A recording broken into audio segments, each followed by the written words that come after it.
Zombified.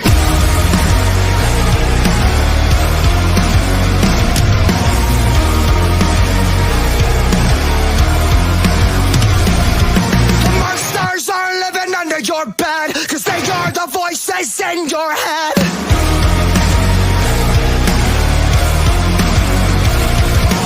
Zombified by the lies they said, we become the walking dead.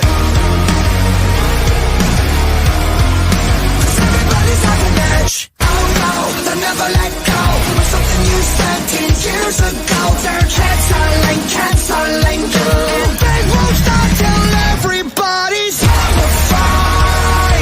They're pumping us with lies like it's formaldehyde.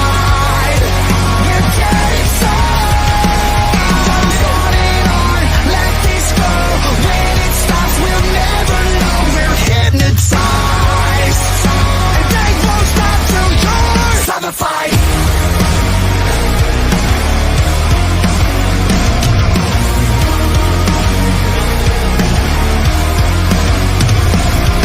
Shut your mouth and bite your tongue, cause you don't wanna piss off anyone.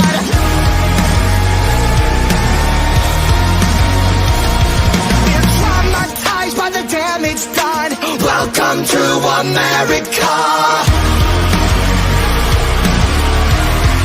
Cause everybody's on an edge. Oh no, they'll never let go of something you said 10 years ago. They're canceling you, and they won't stop till everybody's zombified.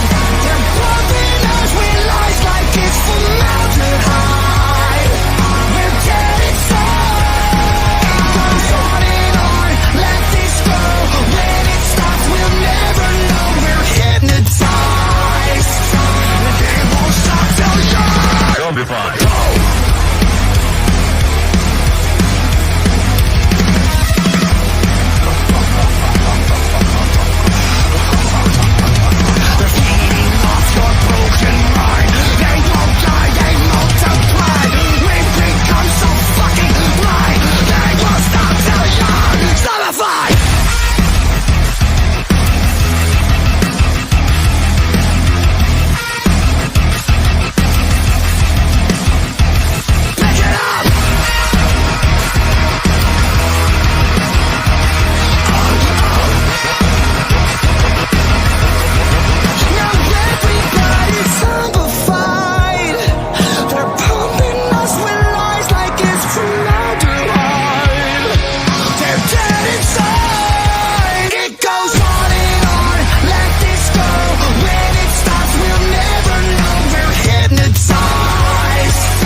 Zombified.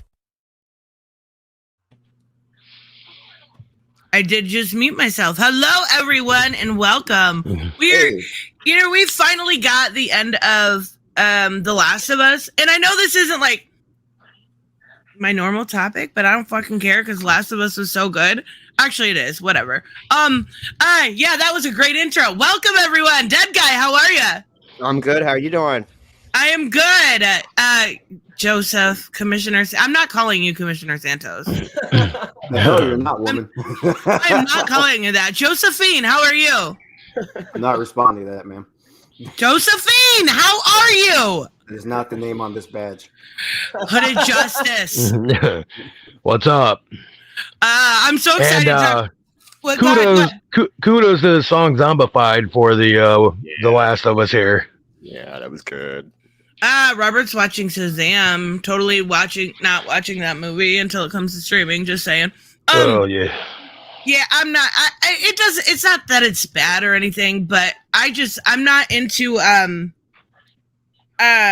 this like going in before like we've got this reboot coming. I'm good with that. Yeah, but I love Falling in Reverse. I was gonna say, does Shazam even matter right now? Like, you can go see it for entertainment value, but does it even matter in the long run? I don't think Shazam ever mattered. Yeah, that's fair. That's Yeah. fair. That's fair. There's a reason they're promoting the comics at the same time as the movie. Like they're desperate. Like they need help. Double down that exposure. This is equivalent to holding up that sign at the freeway, like that says, "Hey, I need money. Can you please?" Except for you. Go ahead. I'm going to show you guys something later because there was a guy that did that off a freeway nearby. So one side of the sign said the typical "I need money, please help," all that. Then he turns it over and says, "Hey, I'm not going to bullshit. I just want beer money." you gotta respect the honesty. Like I mean, I always give those people money. I always feel bad. I feel for them. I really do. But well, Reese, you actually went and seen it. Holy shit, Reese is a more diehard than even I am. It wasn't good. It wasn't terrible either. I've heard it was better than Quantum Mania, Ant-Man thing, which I don't have any interest in either. But it was just your typical formulaic superhero movie, and I think people are getting a little bit sick of that. Hey, next time Reese sees a movie, let picture this, boss. A new series, Reese Reviews. Just give him Reese! Give him a you 5. Have to. Just give him 5 minutes at least, 5 to 6 minutes. Yes, that's such a good idea. We're gonna make Reese. We're gonna make him and make him play me in Mortal Kombat. Just saying, putting it out there again, Reese. Damn, she's picking fights with everybody. I know, right? But we are gonna talk about The Last of Us. It is finally done. I'm kind of sad there's not a new episode tonight. I'm not gonna lie.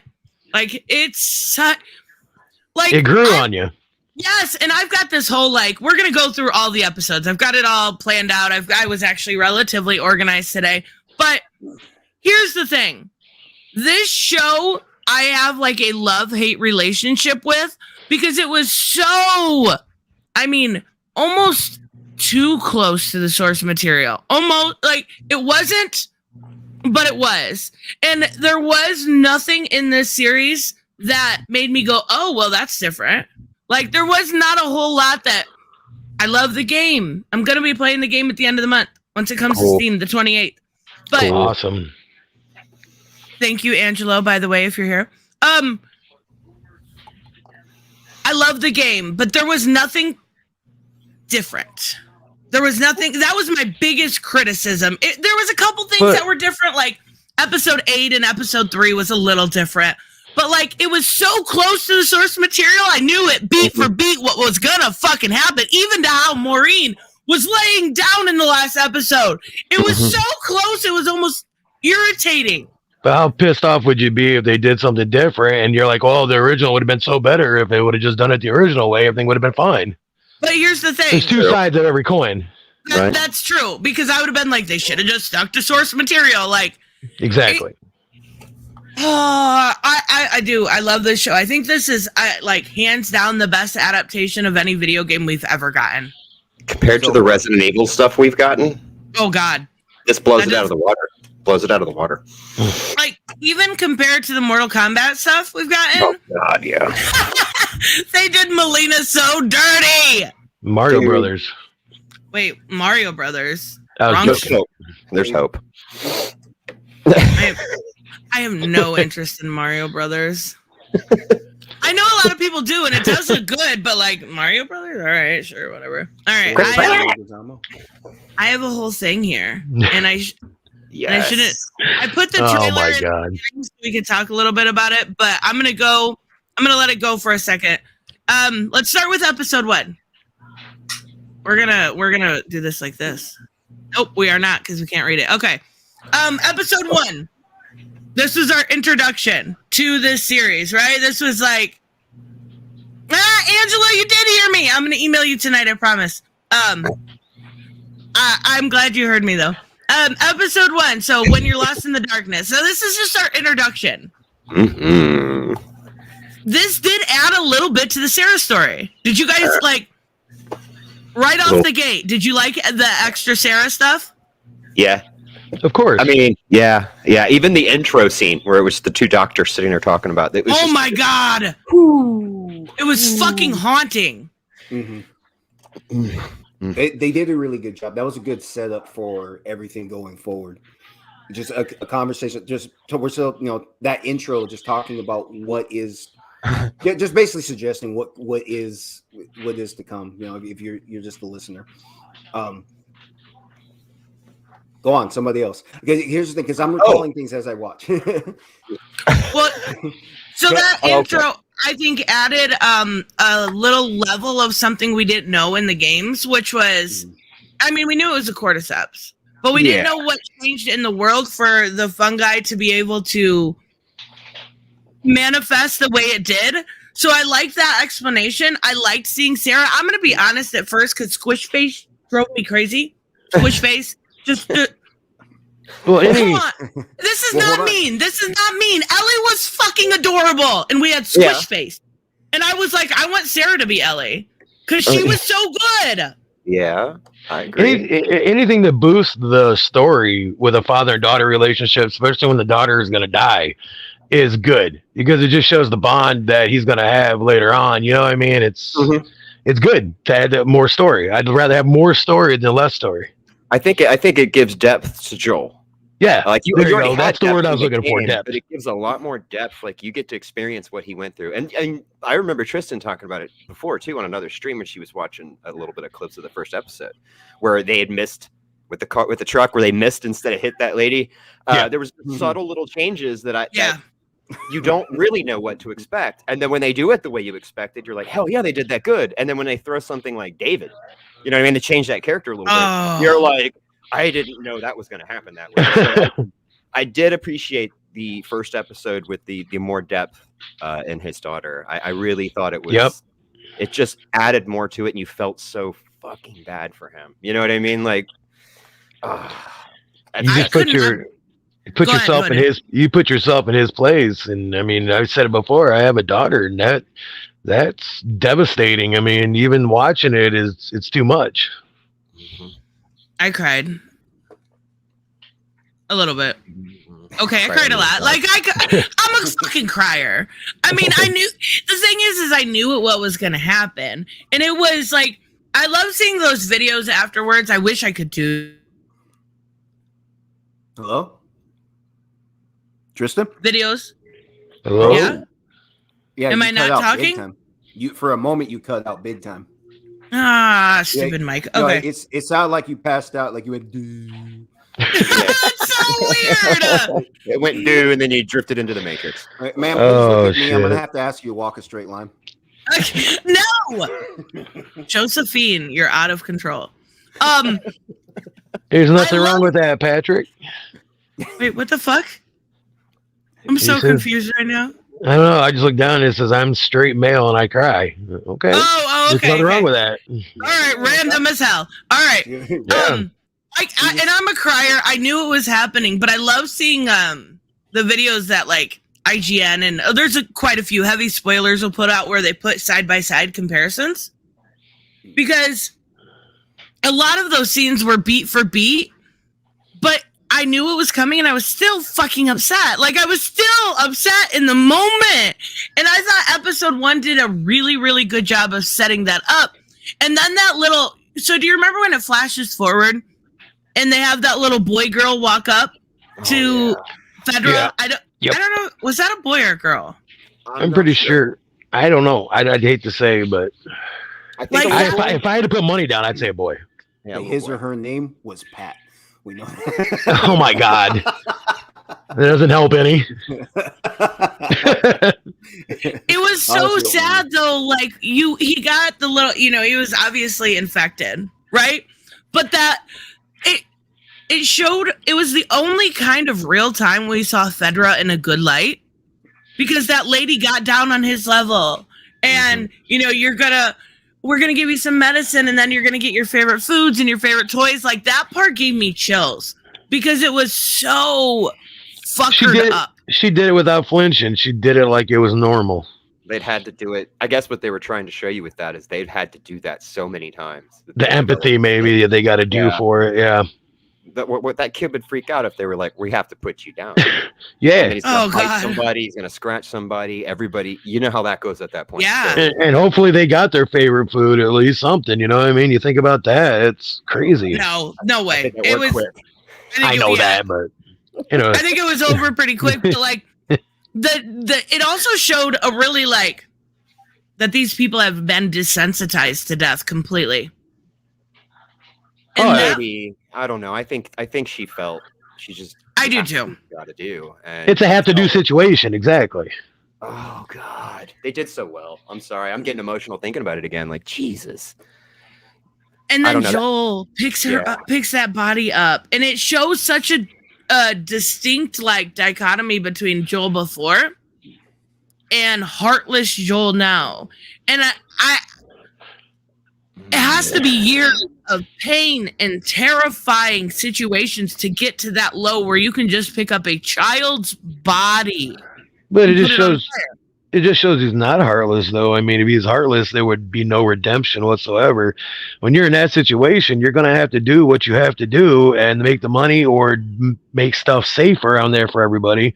There's just no getting around it. No matter how much you think that you don't want to do it, you have to.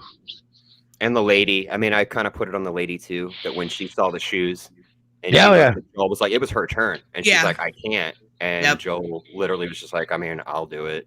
So it's almost like it wasn't that he was heartless; it shows that he kind of was, that he didn't want the lady to have to do it. It showed that he had a heart. Yeah, that's fair. I don't know. It's just like it's such a hard situation for even to put your mind into that part where Joel is able to do that. And then he goes from that and we see the growth. I mean, we'll talk about the growth, but like he becomes such a completely different person. One thing I do wish they would have added, and the Tess and Joel relationship always was kind of a mindfuckery to me. Like, are they in love? Are they together? What are they? They don't love each other. They're together because, I mean, think about it. When there's 10 women, you pick one, right? I mean, that. So there are no labels. They had stuff in common. They had a history, common grounds, yeah. Yeah. And they just sort of.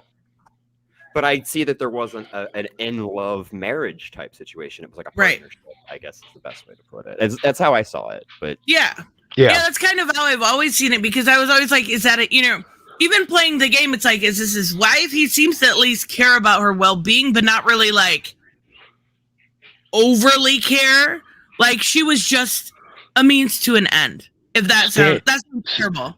Standards lower when there's less to go around. So he did what was best for him, and I guess Tess was a good woman, though. That was that's what I'm saying. The best of what there was, he had the best in his eyes. So he was happy. She's cute. Yeah. And the lady they got to play her, I had to do an IMDb on her and found out she was in a couple other stuffs that I liked. And I thought she did great, but I did too. She just didn't have enough time. She didn't have enough time on the show. No. I think Josephine is catching on. I'm not responding to that. I'm issuing warrants. Fine. Joseph, what did you think of the first episode? There. Joseph. Joseph. I'll say Joseph. Thank you. You just say Joe, by the way. Remember that. No, that's weird. Why is that so foreign to you? Why is Joey? Hey, Joey. What'd you think of the first episode, Joey? I did that last time. It didn't work out. Yeah, what's wrong with Joe? It's half of Joseph. Yeah, Joe's fine. It's efficient. It's more efficient, and you get the same results. Touche. Joseph. So with the first, here's the thing. I have a different reaction now to the first episode than I did when I first watched it. Like you were talking about, and I didn't play the game, also understand, but I did look back at the intro. The first, I think it was the first hour. I went back to, I went on YouTube, looked at some people did a playthrough, so I can compare some parts that were familiar. Like one thing that was distinctly different, not dramatically, but it is a different delivery. The part where Joel was shot at. Yeah, because in the game it was a much shorter call. If you might remember, it was a much shorter call. Dude on the radio, he even said, "Are you sure?" But there's like something delivery was very different. Overall, they did get the same results. I think just in different ways. As far as episode 1, here's the thing, guys. I learned to hate just about every single character in this series except Ellie. What? by the end of it. We'll get more into that as this unfolds, but Okay. but bottom line, for episode 1, so that was my first look into this, because when this game first debuted, I was already done with zombies and similar lore. So I actually had completely forgone all of this. And then Wait, no Walking Dead? actually Walking Dead, about season 2, I think it was episode What 4 is of season wrong 2, with you? because There's so much. But here's the thing: I've seen every major release involving zombies up until I don't know when. Like I saw the Dawn of the Dead remake where everything's in the mall. Yeah. That wasn't bad. Hider. Wait, somebody's echoing. Echo, Is it me? echo. Is it me? Me? Mute yourself. You'll know. It's you, Tristan. It's not me. It is me. There. Holy shit. Yeah, I was gonna say it's not me. All right, hold on. Let me mute myself. Well, anyway, just to answer the question. So this got me into committing to the next few episodes. This got me into committing to the whole season, actually. Yes. I added in the wrong USB. My bad. That's what she said. had it in the wrong hole, huh? Anyway, so like I said, I was done with zombies until I saw this. This was actually kind of nice to do something I hadn't done in a while. All saying this, like I said, this got me. I'm looking forward to season 2, and I thought about buying the game, but I need to wait till I actually get a new job first. What's up?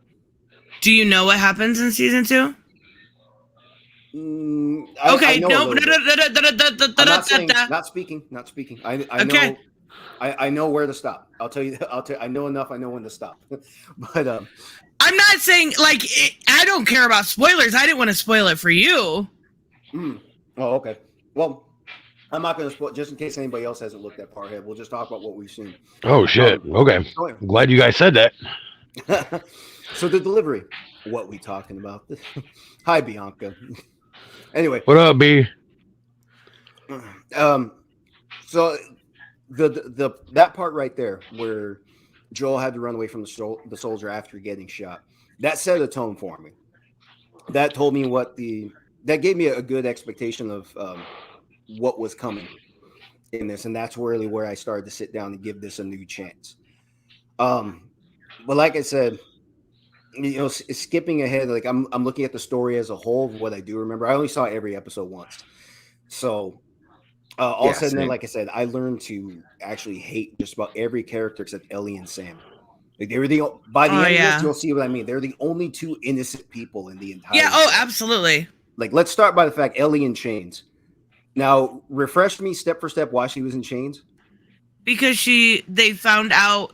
So you got to kind of flash forward to episode 7, Left Behind, when she got scratched and so did Riley. Mm-hmm. Right. Comes down that she had to end up, killing Riley. She ended up killing Riley. We find that out in the last episode. Right. And that's when they find out that she was immune. And that's why they had her, because Marlene showed up to see Riley, I'm assuming. And then they took her from that point. And they had to be safe. What if she slowly turned? What if something happened? All right. Well, so going into the second half of the episode, it didn't resonate with me the same. It didn't have the same impact on me. It went from something really emotionally, something you'd be really emotionally invested in. Well, you could say the same thing, because I was actually starting to get mad because just because of Ellie in chains. And the overall sense of superiority that so many of these characters had, it did not sit well with me at all. And for the rebel, the rebel groups that show up a little bit later, by example, all these military groups, Fireflies, another one, like everybody, there was just so many different characters for different reasons, a very high self of undeserved superiority, and I just hated most of them. I hate all of them, actually. Like I said, Ellie and Sam are the only innocent people in this entire show that I can think of right now. Oh yeah, and we'll get to towards the end. We'll get to did he make the right choice or not? But Joel definitely had that, like, you could tell he was carrying a lot of weight in the beginning. He was very stoic and very like when he called her what did he say? She was baggage or she was luggage, something along those lines. I was like, dude, you're a dick. Like, that's not something you say to a little fucking girl. A little girl that is just He had shut down. Yeah, completely. In chains, has a gun to her head. She's being told where she's going from here. All kinds of shit. Yeah. Damn. One thing that I will say that I really liked. So episode 2, we got to see clickers, right? Yeah. For the first time. Oh God, those were terrifying. It was so cool. Their arms look like chickens. Oh, they did a great job. You know what that reminds me of? Do you remember, if any of you remember the first Total Recall? You might remember there's a guy that took off his arm. It turned out to be a sleeve. And it's something like 2 or 3 elbows on one arm. I'm trying to remember. I have no idea. Well, you can skip the original Total Recall, but still, because they had some really graphic. That was back when practical effects were a bit more common in movies. Actually, that was just about everything in movies. So if it was something graphic, like an arm missing its skin, it was actually kind of convincing. They did really good with all of the practical effects on the monsters. But by the way, just to address something that we skipped out on, they did say in the beginning of episode 1 why. Where they speculated how the fungus could evolve. They said something about the temperature and the earth rising. Right. It's global warming. It was global warming. Right. So just in case anybody missed that. I liked it though. It was better than the undead zombies because when it's done like this, when it seems plausible, you start to think about it more. There's a science to it. This could really happen. Yes. The Walking Dead cannot. There's no physical explanation for a zombie. You can't make it happen. Well, going back to the first episode where he's sitting there at the very beginning talking about how this happened, and then the other scientist was just like cool and calm and collective. He's like, if this happens, it's bound to happen. And if it does, there's no going back. Albus? What?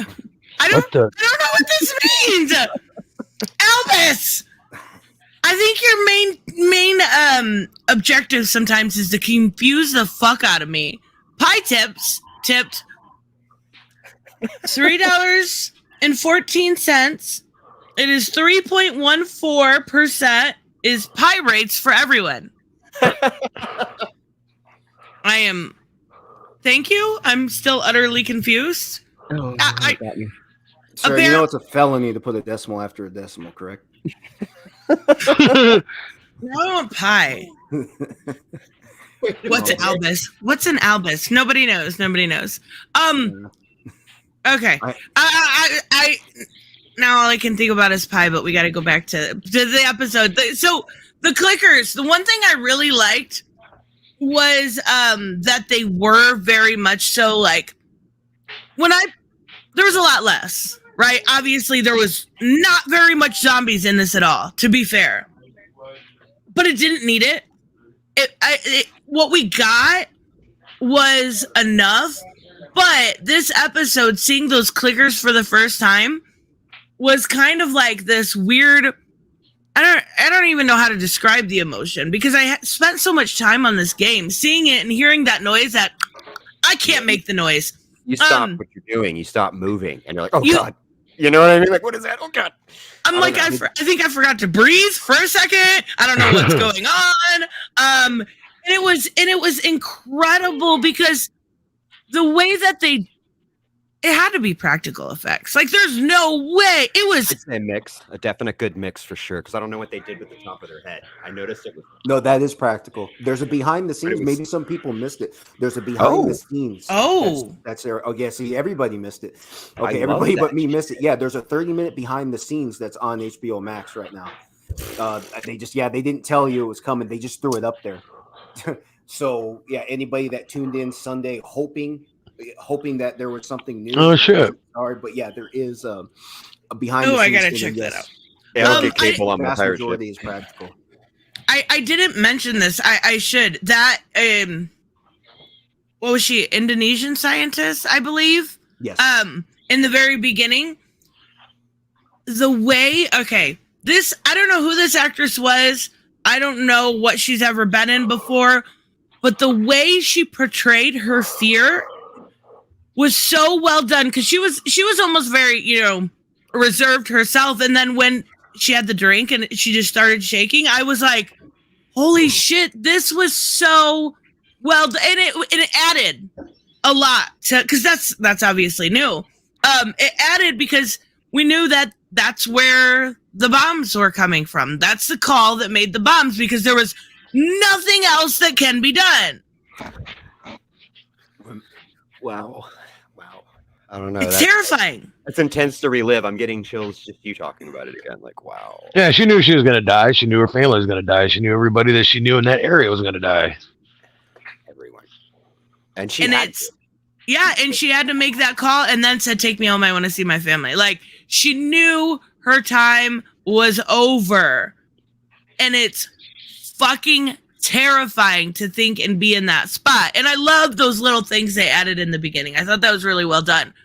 This was also the episode that Tess died, right?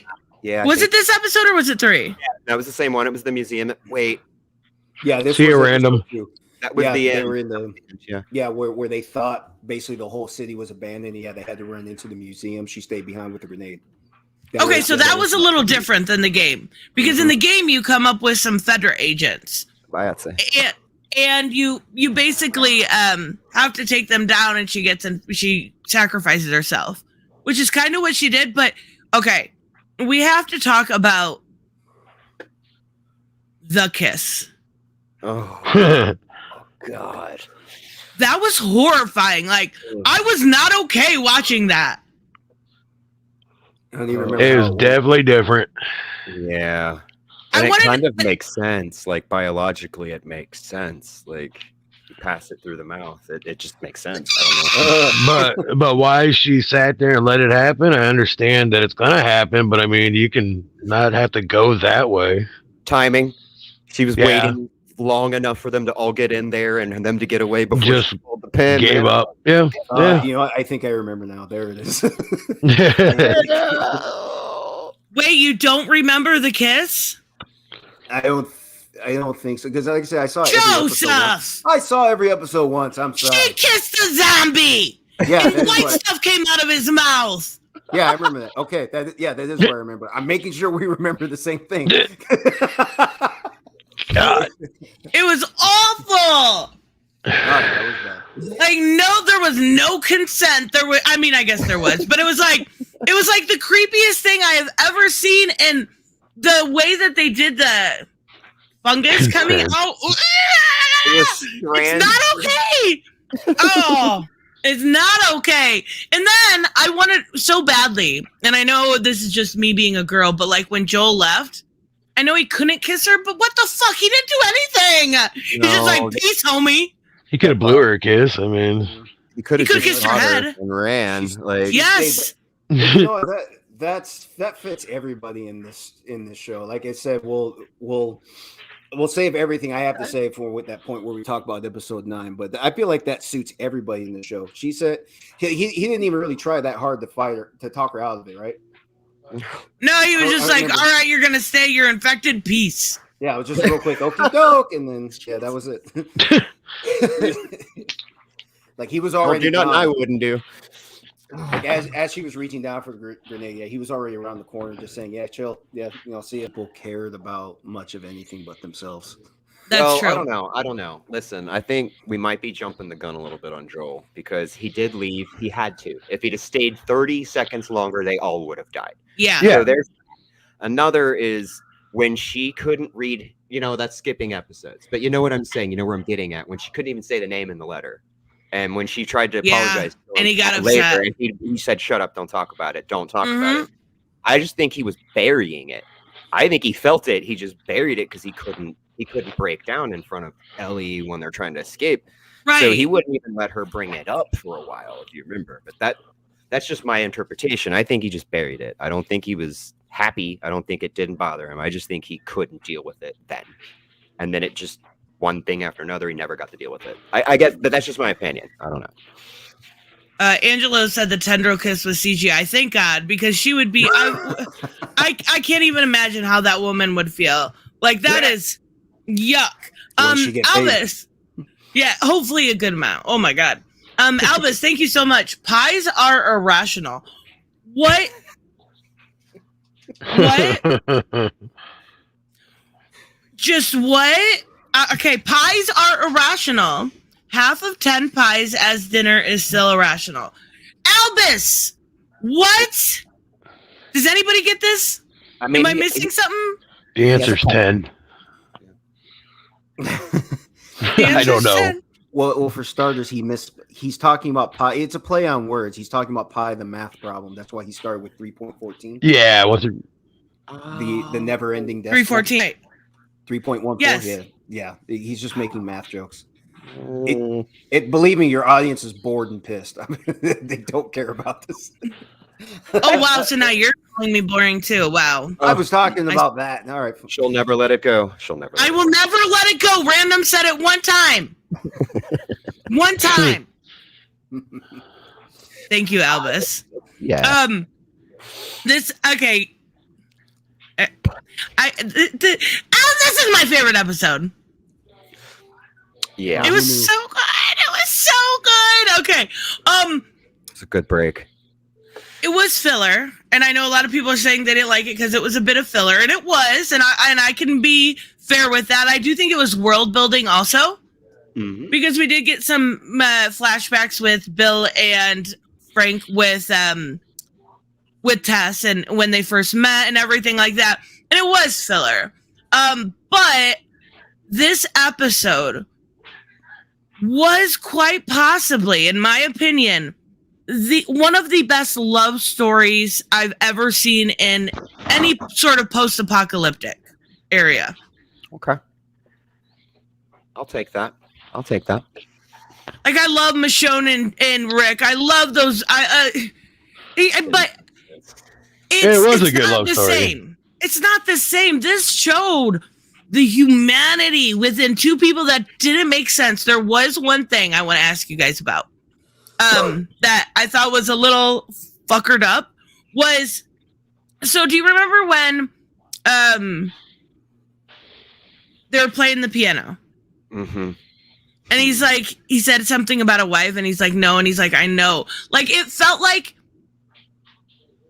am I the only one that like felt they kind of were gay because there was nobody else around?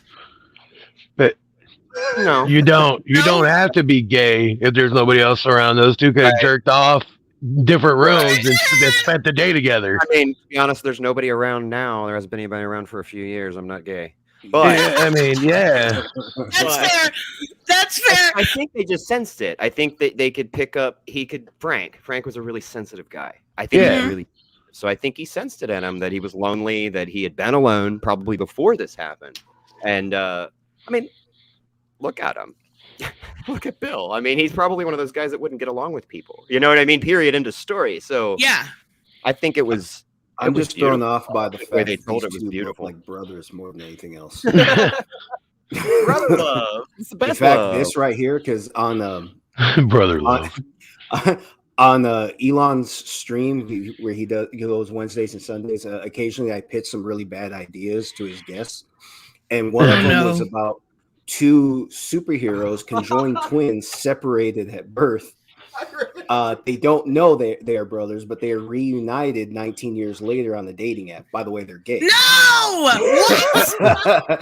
And this is what inspired that. I know it'll never happen. I know it'll never happen. Still.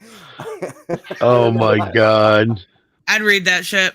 Not even gonna lie, I would. I'd read What it. was the app called? What was the app called, Joseph? Oh, I forgot. I have to go. He go had back this to the app last name, one. and I was in tears in the chat. I was in tears, like dude, Something I like can't handle All's that. Well. Something like All's Well. I don't know. Gay dating app called All's Good or something. Yes, I gotta go look back. But Oh my god, they don't look like brothers. they look different like twins. enough. The one has a bigger beard than the other. That's it. They're the same age. They clearly had some of the same relatives. If they're not brothers, they're closer than we thought. And what state it are they doesn't in? take place in Kentucky. It doesn't take place. Okay. And what state are they in? Massachusetts, right? Oh, are they in Mass? Yeah, you're No, right. Mass. Are they? Mass. Okay, I wasn't sure. Yeah, you're right. I don't know why. Yeah, I thought it could happen.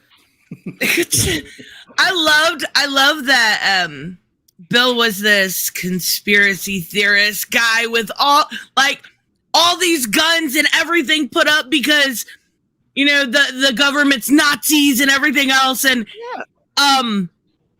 if it wasn't for that, what we would probably say crazy side of him, he wouldn't have survived. This wouldn't have happened. And I thought that was really cool that they showed that kind of, I don't know, libertarian side of him. Real. And I love that joke where they're like, he's like, you think all the government is Nazis? And he's like, they all are Nazis. He's like, not now, not before. Oh, so good. But was he really crazy in the end for stocking up like that? No. He's the smartest man around. Yeah. He had a whole town to himself at one point. Yep. Oh man, Offerman. I swear, dude. I know. Play a role like this before. I was so blown away. Like, give the guy an Academy Award, please. Please give him an Oscar. I love this. Video games in the world. Like you told me once before, that episode is about finding something precious in a dark world without hope. And that's really what they showed in this episode was these two people that were down, alone, scared in a world that they were going to die alone in, able to find each other and able to find this was like real true love. That when he was ready to go, and they don't say why, Frank. Did they ever specify what was wrong specifically? I would guess cancer. That was my guess too. Yeah. Possibly, and I hate to say this, but it almost the way he was withering away, it might have been AIDS or HIV too. I don't know. Yeah. But I think cancer. That's what I was thinking too. Because then how do you cure that? How do you fix that in that type of world? In that world, you don't. You live with it, unfortunately. And when he was ready to go and he's like, we're going to get married, we're going to do this. Like, there was... Wow. I cried the whole fucking time. Like, and then the fact that he flipped it on him and he had poisoned the whole bottle. I didn't see that coming. I didn't either. And it was so Romeo and Juliet. And I loved it. And it was such a good love story. I understand there's fair criticism, people to be had, that it didn't quite make sense, in this world. Their aging specifically was weird. Was that weird to anyone else? You're right. I didn't even think about. Well, I guess they were showing that 10 years had passed. So maybe if they're in their late 40s, early 50s, they would be in their 60s. Maybe. I don't know. I feel like they aged way more than Joel did. Yeah. Yeah. I didn't think about that. Now that you point that out. Shit. But if he was sick, that could have added up to it. But I like how I did miss, it was very different. And Dead Guy, you played the games, right? I know you did. Yeah. I don't know why I'm asking that question. Which relationship did you like, this kind of love story, or did you like the hateful Bill and Frank that we got in the game? I was used to the hateful, and to be honest with you, during the game, I loved Bill. I loved his attitude and the way he fucking was.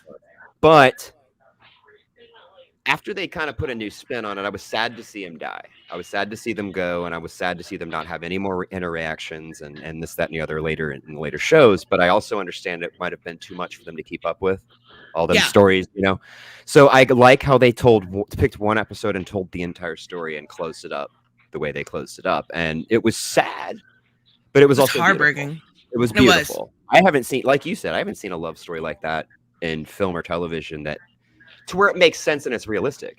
It's like almost, I don't know how to explain it. Like, it's pure romance. I don't know how else to explain it. They loved the hell out of each other and met each other in such a shit circumstance. But I would have liked to possibly see if they did them like the game. Give them time to get jaded and sick of everybody and all this shit. And but we got what we got. But I did prefer the games better. I did, because I got more used to that and you get more time. You know what I mean? Like, games do differently. Oh my god! So here's what happens in the game. We see we end up with Bill, right? And him and Ellie have some fun interactions. They're both little shits, right? Mm-hmm. And then we end up finding Frank. He hung himself, left a letter for Bill, and Bill's upset. Like, he's You can tell he's very upset. But the letter was so fucking mean. The letter was like basically like a go fuck yourself letter. It was horrible. Leave your stamp on the world, huh? So this way was more romantic. It's just you got more screen time, I guess, in the games with the two characters. Either way you go about it, you got more screen time. But we didn't get a bloater. No. That's okay. Oh, well, I guess we'll get to that, won't we? We'll get to that. Yeah.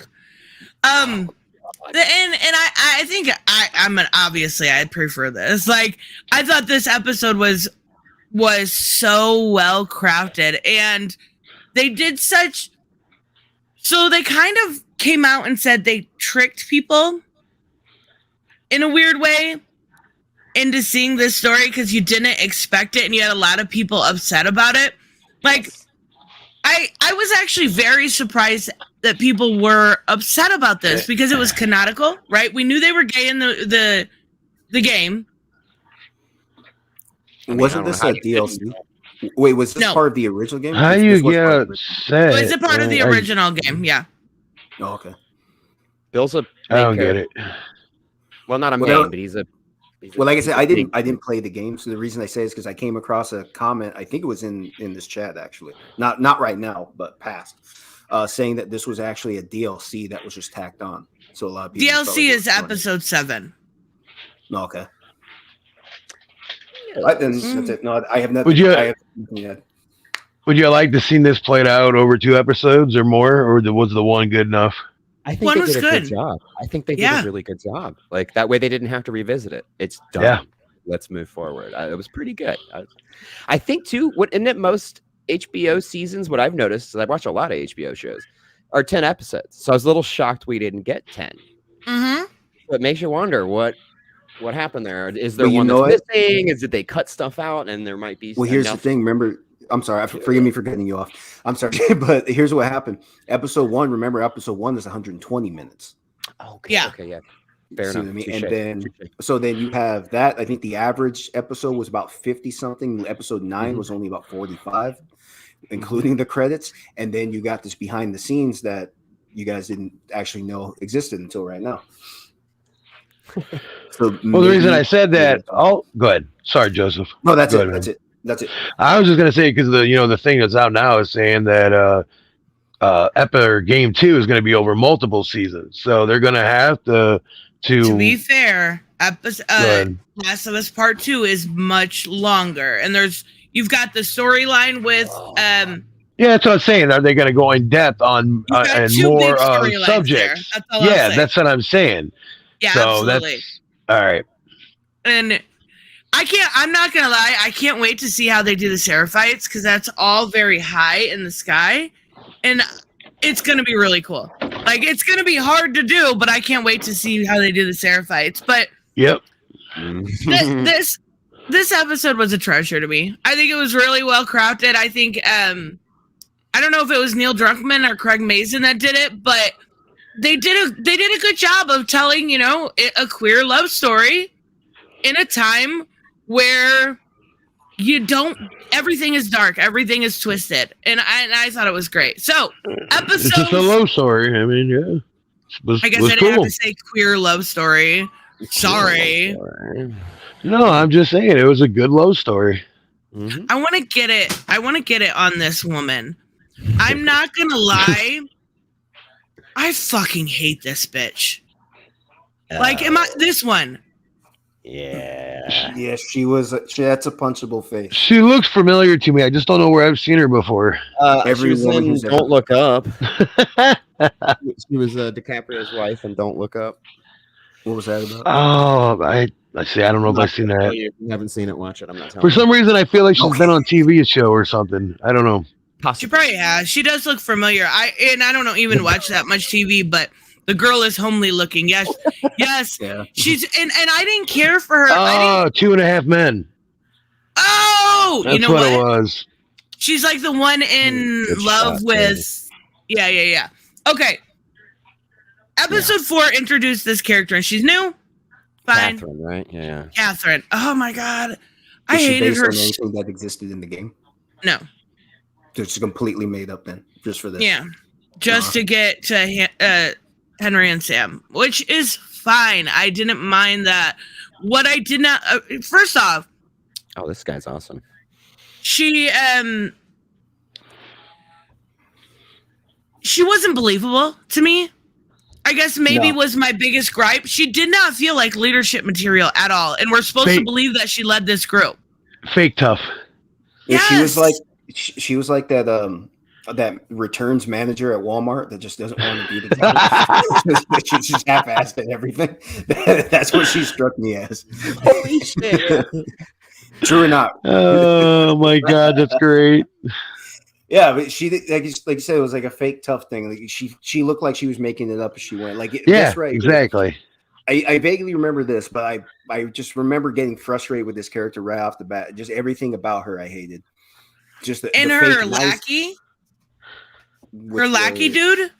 Oh, I the liked him. I did. I liked him. did. Navy SEAL looking dude. Yeah. He was in the original game too, but not the character. The actor was actually part. I think he was.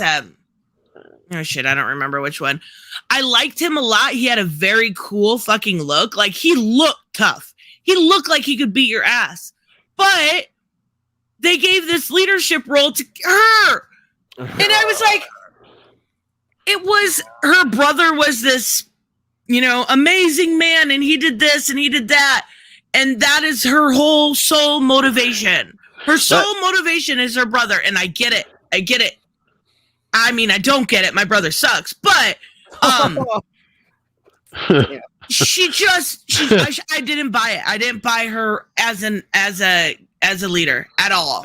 I just don't think she was acted well. Whatever she was supposed to be, I just don't think there's nothing. Like, there's no room in anything for the kind of character we just saw. I just think she sucked overall, just up and down.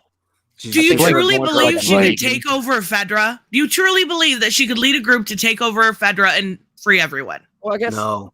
Are we aware of her brother, right? Are we aware of maybe her brother was doing what she was doing, and because of what happened, she just took over and everybody elected her to take over? I'm not sure. They didn't really give us too much on this crap. You know what I'm Grayson saying? said, "Stop describing my ex." Yeah, me and Present got the same ex then, man. Shit. Shit. But I don't know. I didn't care for her. I think this was the weak part of the season. And it shouldn't have been, because Sam and Henry are wonderful. We see how bad she is. You can't tell me that the people that were sitting there watching it all happen didn't know that she sucked this bad. I mean, unless she knew somebody or I don't know. From the background should have said, "Are you sure you're in charge?" Exactly. Do you feel in charge? Like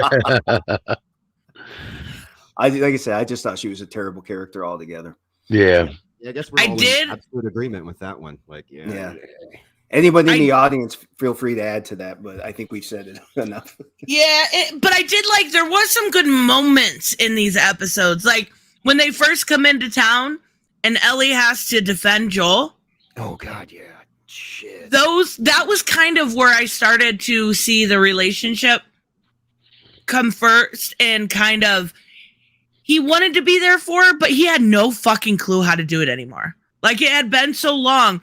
He had no idea. And like, that's also where I really started to like the actress that plays Ellie, because she sold me 100% by the end.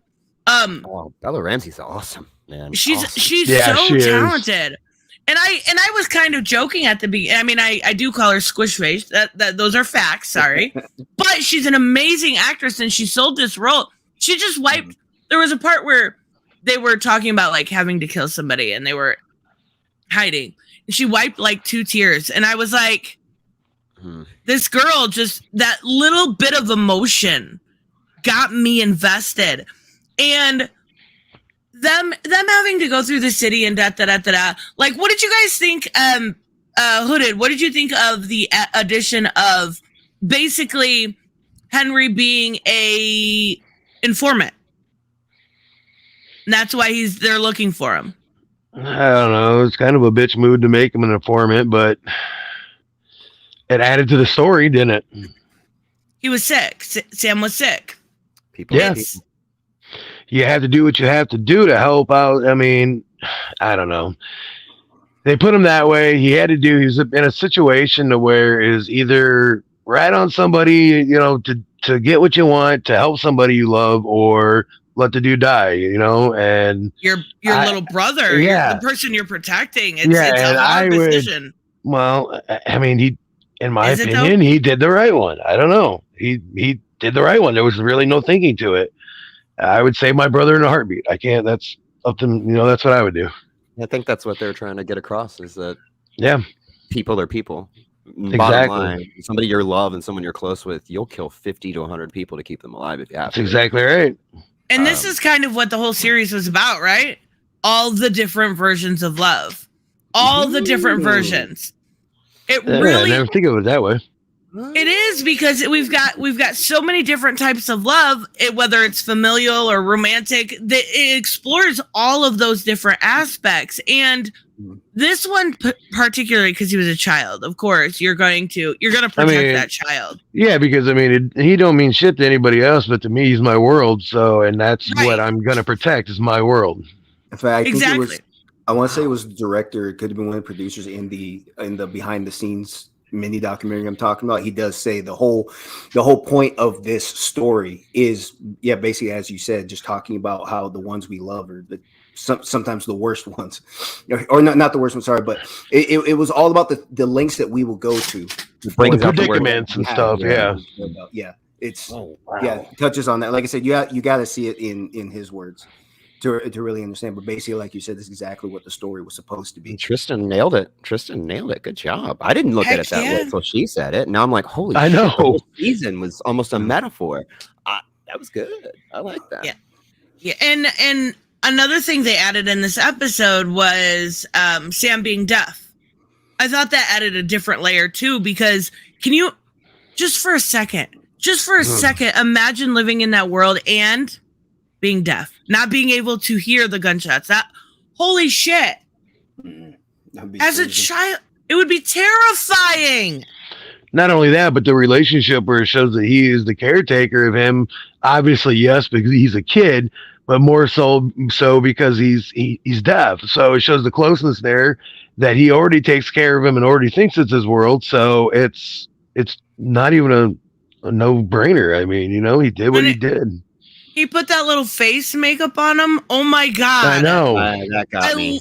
That was so sweet, because it was something very simple, but it made him feel better. And I thought that was really, really, like, they added a lot of layers. Like in the beginning, I said they didn't, but now that I'm looking back at it, they definitely added a lot of layers. He's so freaking adorable. I love that though. I love that. He's like a Ninja Turtle right now. Yeah, he's a cute kid. I don't care much for Ninja Turtles, but I like when kids want to beat them. Oh my god! It made him forget about the shit world he was in for a little bit, even if it was for 30 seconds. Mm-hmm. Yeah, that's what brothers are for.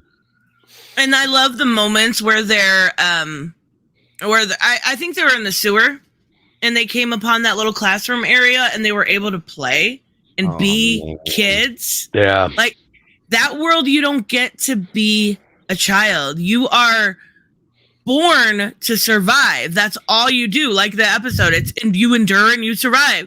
But they got just a few moments back and forth to just read a comic book. Like, yeah, it's so freaking cute.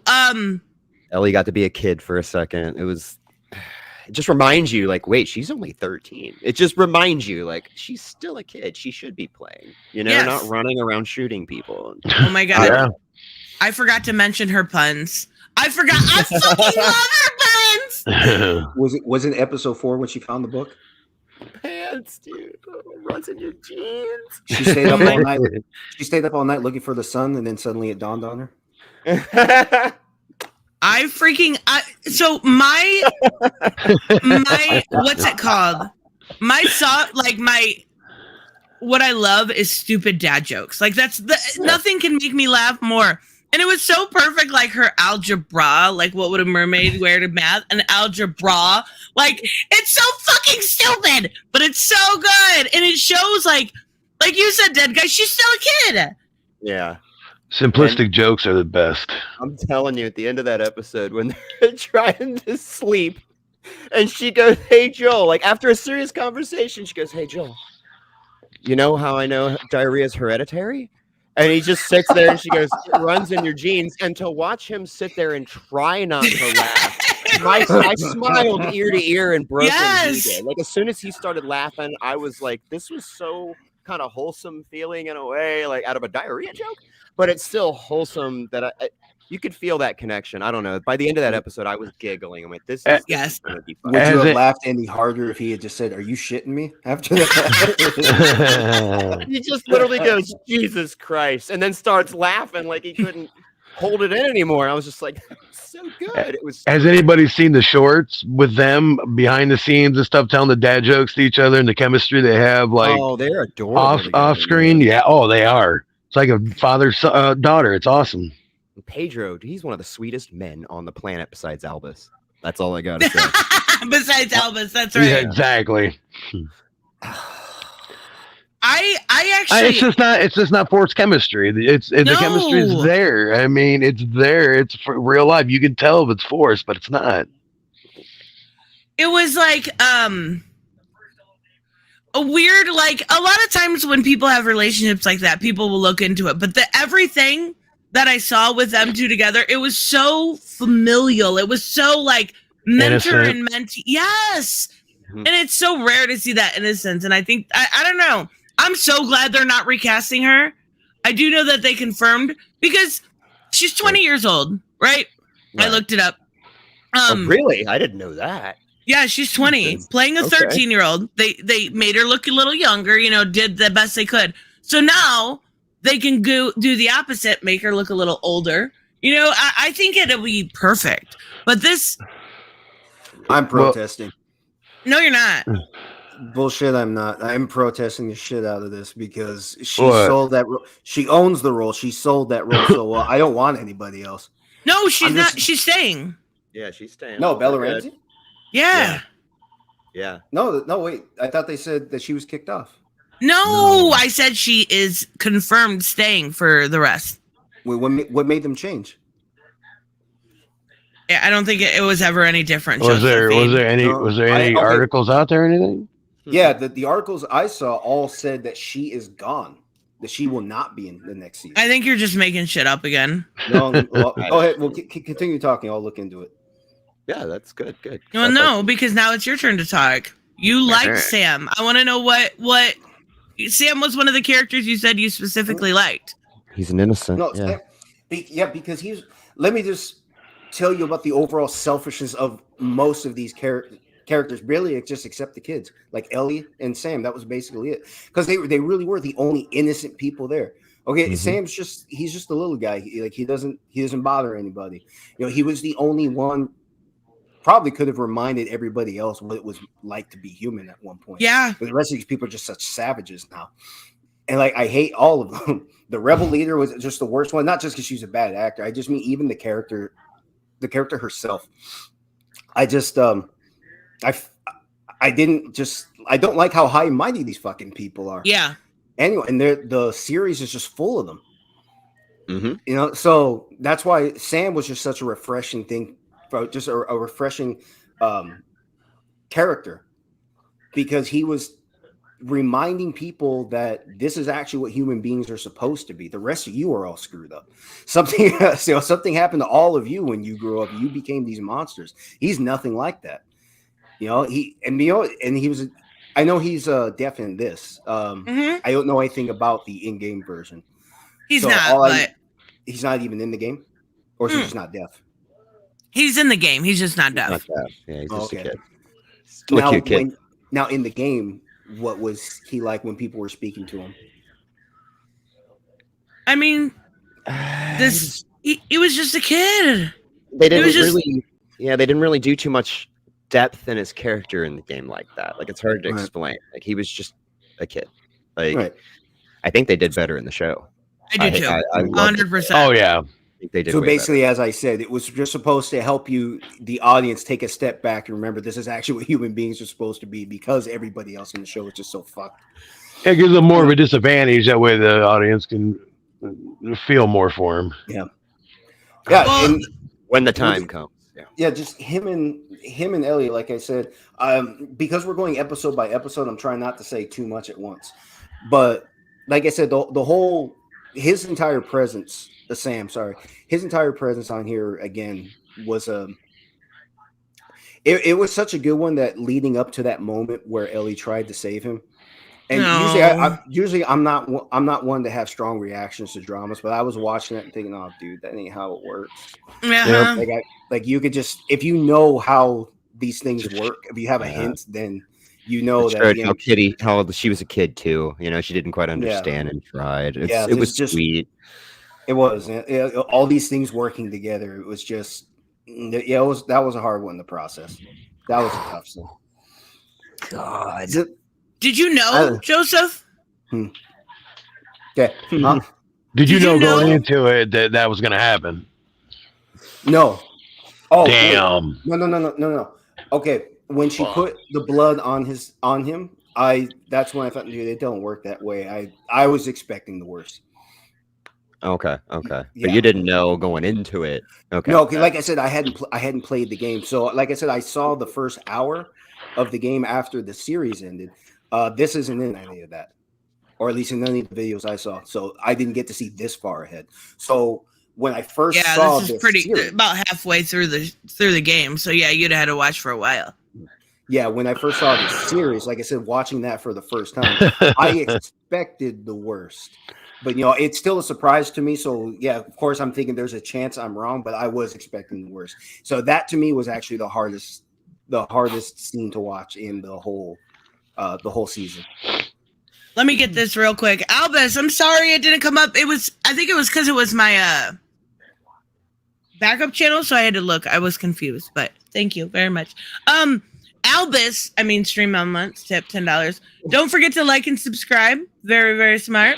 Otherwise, when the bots take over the world, you shall be the first in line for my wrath. Albus is getting violent here. You've been warned. All hail the future. Robots or chickens or cow dolphin hybrids. We are one bad accident away. Oh God. The sky was gonna say the scary part is he's right. I'll worship the robots. I'm not worshiping a big cock, so I want a robot girl. I'm going robot. I want the aliens to come and I want to be a pet. Like I want to be a pet. That would be the perfect thing. Like I want to be an alien's pet and just fucking chill. Okay. Wait, no. Minus the probing. Who probes their pets? Alien? I'm judging. I'm being judgmental. I don't know that aliens probe their pets. You are alien phobic. Where did this dolphin cow thing come from, by the way? I don't know. You started that with the cow dinosaur dolphin hybrid. That's awesome, though. Wait, I started that?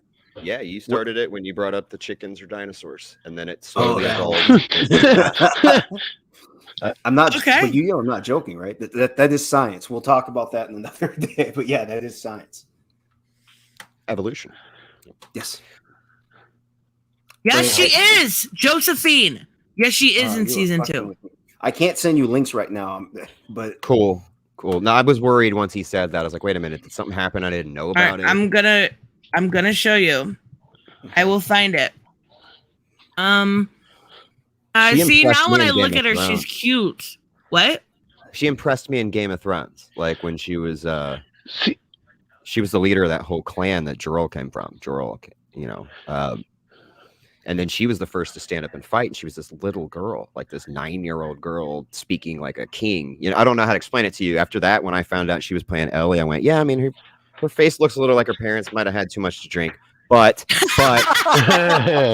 she is a really good actress. So I was willing to give it the shot. I've never seen her before. And then we did the Walking Dead stream where, we were like, she's got a punchable face, blah, blah, blah, blah.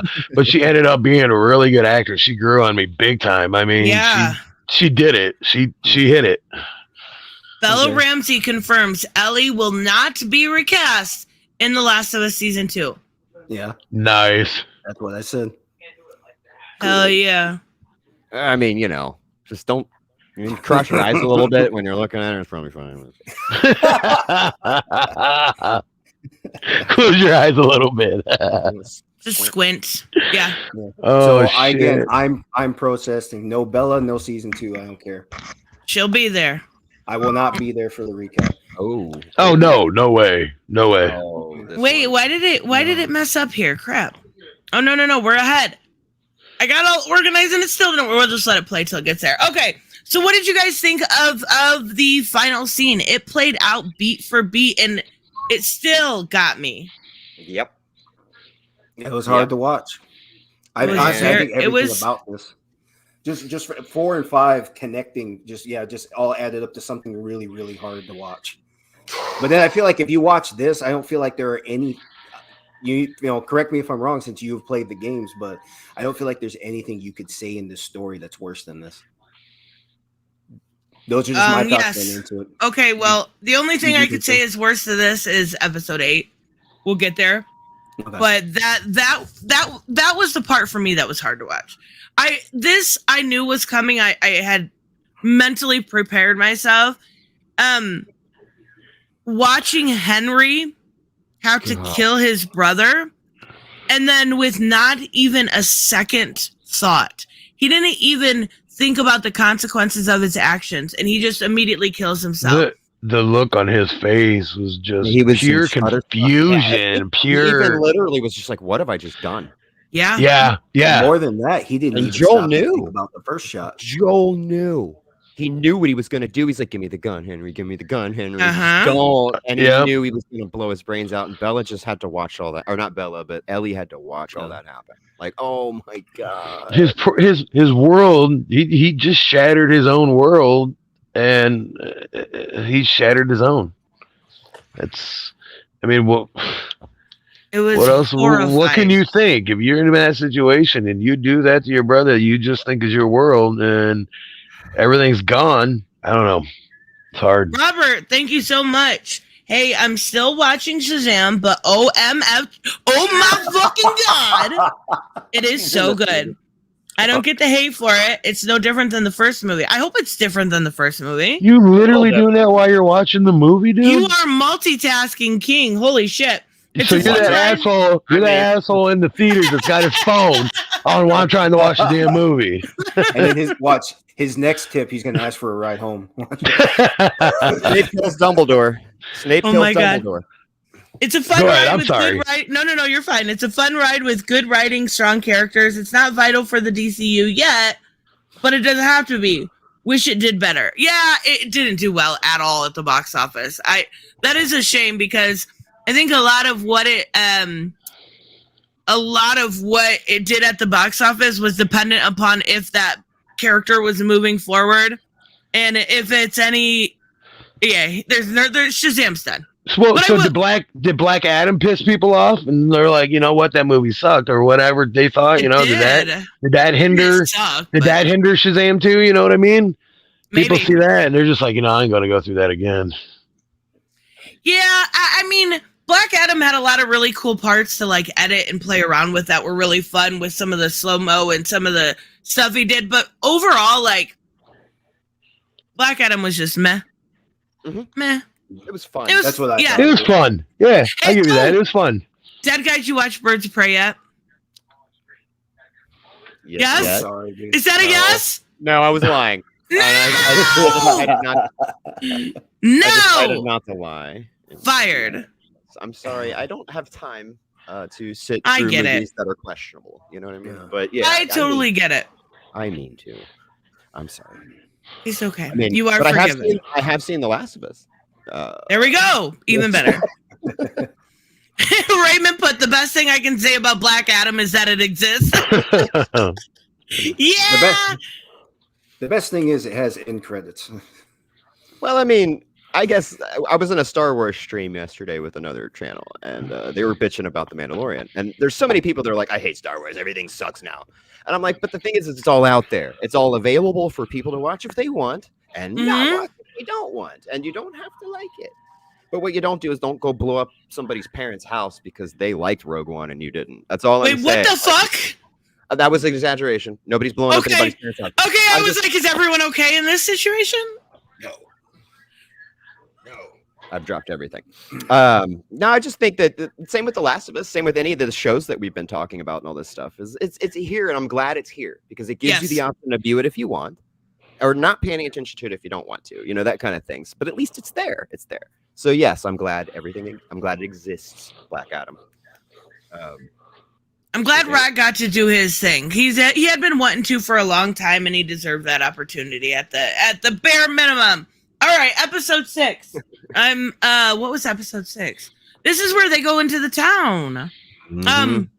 That guy, I'm gonna make you talk about it for a second. You start. I got the smallest bladder ever. I'm sorry. Oh, you're fine. This one was good. I was glad to I guess when they finally rolled into town, because I'm going to skip past them getting caught, and having that questionable moment with the dog. But that did get me. Oh, okay. I don't know if you guys were there when the dog started going over to Sniffer, and then Joel. Heading, like, oh my God, we're going to die. We're going to die, or I'm going to have to kill all these people. And then the dog, he looks over, and the dog's just loving her, and they're loving her. That was awesome. That was an awesome scene. Cool. To see him when he saw his brother kind of working on that, I guess, scaffolding, and when he yelled his name, I don't know, man, that Hooded, you got a brother, right? Yeah. I think you can put yourself there and put yourself that you haven't seen your brother, you don't know if he's alive, last time you heard shit was bad, and to see him just healthy and building something, I don't know, man, I got kind of really emotional on that part. My brother, he passed away, but to put myself in that position, to see him like that, you can't describe a feeling like that. And the best I can say is emotional. There was a mix of them for me. Very, very emotional. His shoes, like I put myself there. That you saw how Joel was through this whole season. Didn't hardly raise his voice at all, did he? Didn't hardly show any kind of emotion other than frustration and anger. Yeah. There you see. He is so excited and so like loving and happy to see him that he just screamed his fucking name out and actually showed emotion. It got to me, man. It got to me. Took off running. Yeah, it's one of those moments that it makes you feel good instead of dreading something about a show about zombies. Yep, and I'm a little like the game for me. I don't have a console, so I played this a long time ago on PS3, I think, and or maybe PS4 when we first got one. So a lot of the stuff from the plot, I only remembered as the show was coming on, but I remember mainly the gameplay. And so this whole scene, this whole town, everything was just slightly different. And I really liked how they did Tommy. Like, it was so effing realistic. Like, yeah, I don't know how to explain it. Like the whole environment they were in. Oh, she's back. Okay, I don't have to keep going. No, it's harder than you think. It's harder than you think. You guys did great. But what I hate about this, the whole, we were talking to a guy about, how, see your brother, and everything else. But then his brother knew. I mean, that's what I said. It's what's the downfall is his brother knew he was out. His brother had a way to get a hold of him. He had a radio. He could have and Joel went through that whole thing and put his life on the line and went through everything he went through to get to his brother to make sure he's okay. And his brother is living the life. But he was expecting a child. Yeah, it was selfish, but it also understandable. Selfish, but yet selfish for the right reasons because he was protecting his family. It was rules of the community too. He wasn't allowed. If he wanted to be there, he wasn't allowed to reach out. And I guess he was maybe hoping that Joel thought he had died or something. Either that, or he was hoping that, or he knew that this would happen, where Joel would end up finding him. Fair enough. The counting guy is at 850K. Holy crap, that's awesome, Albus. Damn. He's got more subs than I do, and his channel just started. Maybe I should. Let's just start counting. It'll work. I did not like Tommy's wife. It's a little Tara from True Blood. From True Blood. That's how I knew it too. Tara. Okay, I liked her. She's a fine actress. That's not it. She was just a bitch. Kind of. Yeah. She was the community leader, though. Am I correct? You kind of gotta be a bitch to be the community leader, be in that role, because you can't. She's a communist. Confirmed. Well, they all are. I mean, come on. And in them environments, it works. Yes. You know what I mean? In that type of environment, it works. But we shouldn't go that far. Yeah. Could be people watching. The thing is it basically, like, she warned. She definitely tried to give Ellie a warning about Joel, which I understand, but also felt that it was not her place. It was, she did, like, gave her, you know, clothes and this kind of stuff and was there for her, and I liked that side of it. But it also felt like she was very much so anti-Joel in a way. Like, she didn't want him there. It felt like she had something against him. So she knows she has no idea who Joel is except for Tommy's stories, correct? Yep. Correct. And I'm sure Tommy made Joel to sound like the badder of the two to make himself look a little better. Joel might have been the badder of the two, if I had. Exactly. Yeah. To be honest, that's probably the truth. But all she knows is stories. Tommy didn't lose a kid at the beginning. Joel did. That'll break you. I loved though how this was the setup for part 2. This was like they had it, the whole setup. It was one thing I haven't said this whole time is how fucking gorgeous everything was. Yeah. Oh God. Yeah. It's like you accept it. Your eyes just accept it. Like, okay, yeah, cool.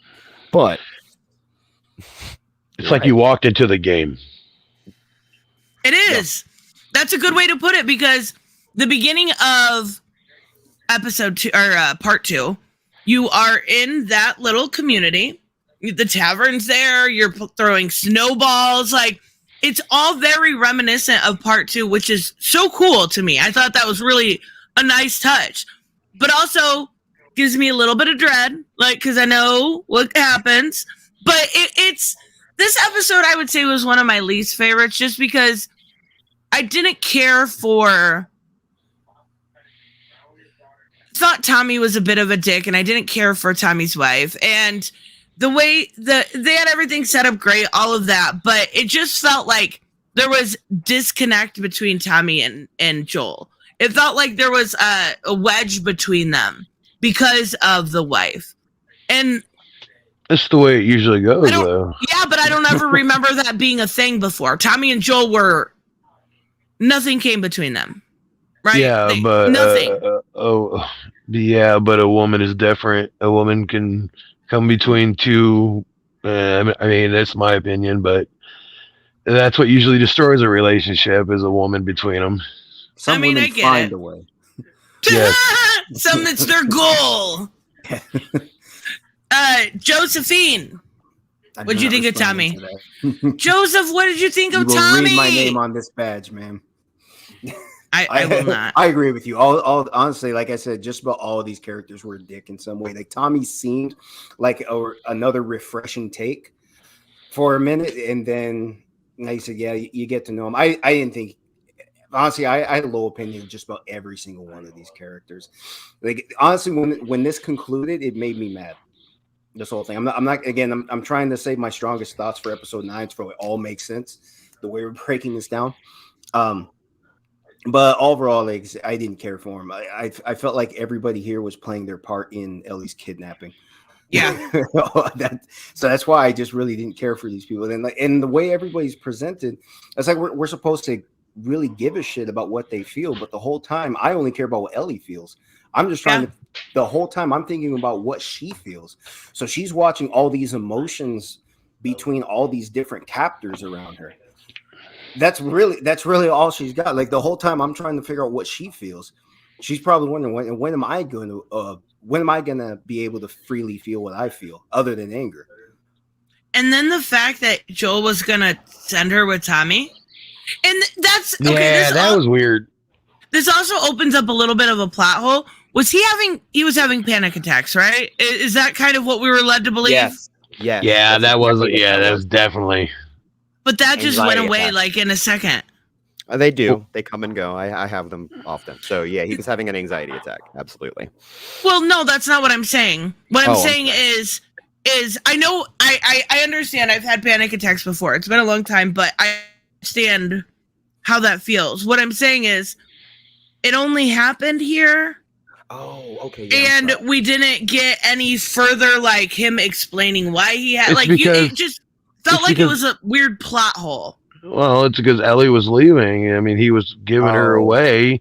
He was having a panic attack of losing another daughter figure or whatever. So, like I said, the only thing, with his world is that losing her. What's the reason? That's his panic attack was losing her. That's what I think. I actually didn't even think about that because he had the first one when it would have been when the dog was smelling her and he was scared. Mm-hmm. Almost losing her? Yep, and then almost losing her again. Okay, that's fair. Actually, he had one right after his talk with Tommy. If you remember, he had an argument and he stepped outside and took like 5 steps and saw that girl that looked like his daughter from behind. Oh, yes. And then he couldn't breathe anymore. And then the ringing in the ears started. And wow. Okay. Wow. Good shot, Hooded. I didn't think about it that way. I didn't either. That actually makes a lot more sense now.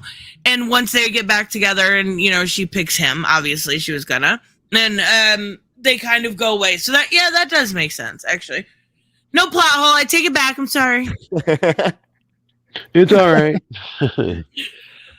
Hello, Stuff Nerd. When Riley takes her to the right here, the mall. Like, yep. It was such a sweet thing. It was like another kind of fresh air of childhood innocence. All they wanted to do was play Mortal Kombat. Like, yeah. Oh, speaking of which, I'm wearing my Mortal Kombat original. That's fucking awesome. Sorry, I figured it was appropriate. I've been way too into Mortal Kombat lately. I love that fucking game. But it was so cute because these were things that we're used to, right? We grew up with malls. We grew up. I mean, I think malls still exist, but I don't know. They're out there somewhere. Like Amazon exists. I don't go to malls. But I remember they're homeless encampments now in California. Oh my god. I can't even imagine. Yeah. Oh my god. You can't park. Like, I remember going to the movie theater and having fun with my friends and doing that kind of thing.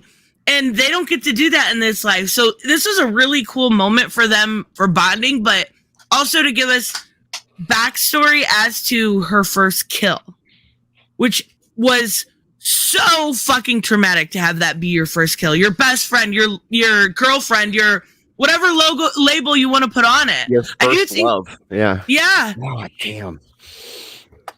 God. And then and then it's just pulled away in an instant. What did you think of Riley? I did this whole episode. Riley struck me as just a pain in the ass in first. She seems like she has the kind of person, she seems like the kind of personality you have to warm up to. She's an acquired taste for sure. And she was okay, but then as it unfolds, and they're going to the arcade and they're just being people, they're just having fun. Yes, so the tone for this episode was really fresh because everybody, like I said, everybody in this series is basically just a fucking nightmare except for a handful. But this was nice though. This was these were good human moments, and this was also fun for me because I remember going to those arcades, like out here in LA County's got quite a few malls, but one of them it's a 2-story mall, but they also kept the arcade in the basement. So they do this huge basement arcade games like that. Not the carousel. The carousel's up top, but still it's basically the same setup overall. So it was nice to it was nice for me just to think back to all that. But for the episode of the story, what is going on? Is that me? Is that you? I hear it, but I don't think that's me. Justice, are you here? Yeah, I'm here. I think it might have been you.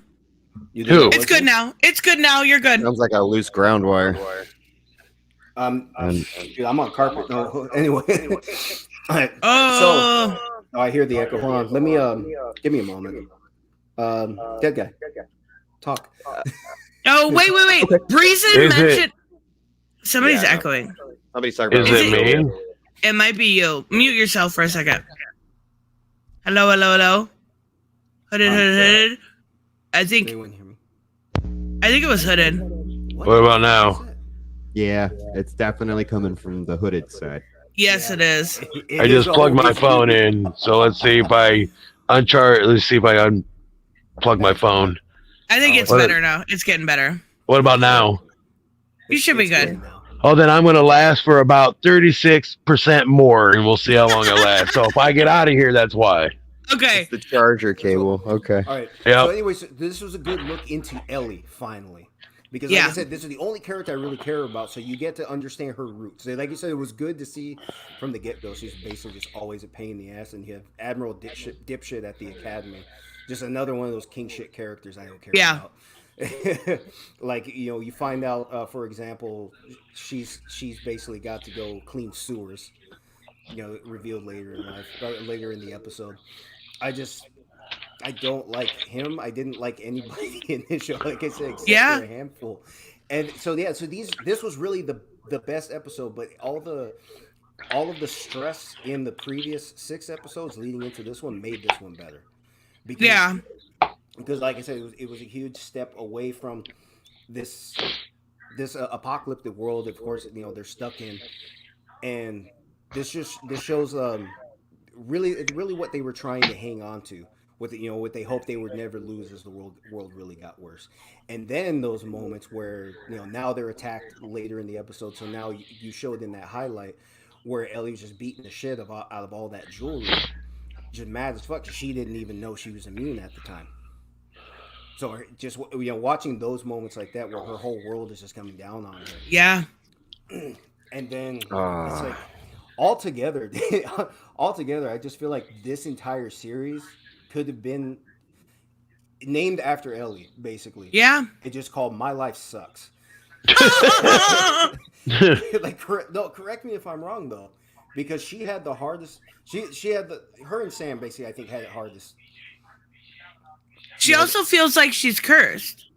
Mm-hmm. She also has that guilt to where she feels like when people die around her, it's her fault. And she kind of reveals that at the end that, like, you know, Riley's gone, Marlene's gone. There was so much death around her, she feels like it's her fault. And that's kind of fucked up to think about, because that's her biggest fear, is being alone. She's the only one that can survive, you know, the cordyceps. So it's kind of a fuckered up way to think about it, that in the end, you're too loud. I'm sorry. That in the end, that she could be alone. Turn your shit down. No. Not you. Oh. I was like, no. Yeah, not you. Make me. I did like this episode a lot. I did feel like it was it was showing the humanity side. It was showing, like, I love the fact that they were like so excited about Mortal Kombat. I remember going and doing and being so excited about those little things, like getting your quarters around and shit, and Dance Revolution and all that fun stuff. And it was sweet. And I like, they did all the little things we wanted to do, like break that machine that gives you all the tokens. Yes. Yeah. And all, the free to play. Apparently, they know how to set the machines to free to play. But whatever. Going and playing Area 51 and stuff. I would be pissed at that game. I would just push that shit over. Oh my god. Jeez. But yeah, this was, like I said, this was the most refreshing episode, because this gave more life to Ellie. Because again, the only character I care about, so now you can see her essence. You know, how see her roots, see her development. You know, go back to her development and then see where she is now. Coming back to that, it added a lot more to the show than the direction it was going, because again, you know, I keep catching myself trying not to say too much, trying to go episode by episode. But this one, it's hard though. It is hard, because I'm trying to generalize the whole show. But as far as that moment right there, you know, since Sam's passing, where Ellie had to put down again her first. Well, holy shit! Like I said, the entire show just could have been called "My Life Sucks," starring Ellie. Because she just has not had. She didn't have anything good. She's made of. That's fair. I think that's fair. What's that? She was just the only. Well, like I said, she was just really the only one I appreciated after the end. Okay. Who's he talking to? Hooded, who are you talking to? Oh, I'm sorry. My cat was right here. I was really Sorry. liking that though. Like you can talk to me like that all day. Sorry. It's okay, buddy. It's okay. Hey, I gotta practice too. I may need the extra money, so I'm gonna start an ASMR channel. All I'm gonna do is build IKEA furniture with my feet. Oh my God. Hell yeah. $1 million idea. I'm not doing that. No, you still have to do. I'm You so still have sorry. to do the pink sauce thing. Oh my God. Peach toss? Pink. Peace Yeah. Oh, the pink sauce. I used to say pink toss. I mean, what the hell is that? Oh yeah, yeah. So for those of you who don't know, I bought that pink sauce that was made by, I don't know what her name is and what her problem is. The Oh. TikToker lady. Yeah. She put something. Yeah, she put something like three things that are not approved by the FDA in this one bottle. Oh my God. Fentanyl. Yeah. No, What the fuck? Oh my god. I think fentanyl That guy's going hard. Well, it's because, well, a lot of people reported that when they opened the bottle, it stunk, and they ate it anyway. So I don't think that's all on her. Smells Did funny. you, Let's did, you, taste it. did you try it? I haven't tried it yet. I'm waiting. I'm waiting for the right moment. You gotta There do you it. go. You gotta do it. You got to record it. Yes. I'll definitely do that. But like I said, bottom line is she has problems for making this stuff, but everybody else has problems for eating it. They said it smelled horrible. Why would you do that? Oh my God, gross. Okay, so episode 8 is the one that really fucking got me. This episode was creepy and uncomfortable, Oh yeah. and I had a hard time watching it. I'm not gonna lie, like this episode was so a lot of people were upset. The only difference here from the game to the movie is that we got a religious aspect added to David. Now, I'll be nice here. One thing I loved about this episode to start off was the inclusion of Troy Baker. That was. I love how they incorporate the voice actors into this show. I love it. It's really cool. It is really cool. So if you guys don't know, Troy was Joel in the game. So he got his kind of moment to shine. He looks so skinny. Does he look like sickly skinny to me, or is that just like how they made him in the show? Well, that's the voice. Was the voice actor? Was the character modeled after the voice actor at all? No. Okay. No, I Just his just think voice. that's. I've seen interviews with him. I think that's just him. I mean, I don't. Maybe they told him to lose a little bit, maybe not to drink for a couple days or something like that. I don't know, but every time I've seen him, he's been like that. I Plus, don't it know. was filmed on location. I think he's just kind of mad. Yeah, Balls out yeah. there. Yeah. Yeah, this is the episode that Rainn Wilson accused Hollywood of having an anti-Christian bias. Lord have mercy.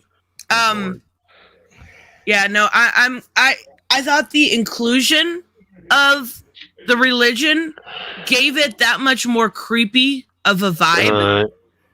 And Realistic. yes, absolutely. And think about it in this time, you don't know what to turn to, you don't know what's going on.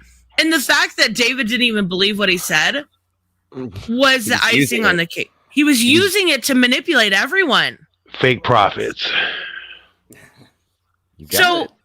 do you guys remember in The Walking Dead when they did the cannibal stuff? Yes, the Tetris and their Terminus. There you go. Did you say Yeah. Tetris? Yes, I said fucking Tetris. Yeah, I said Tetris. That was creepy. This took it Started to a with a whole new T. level.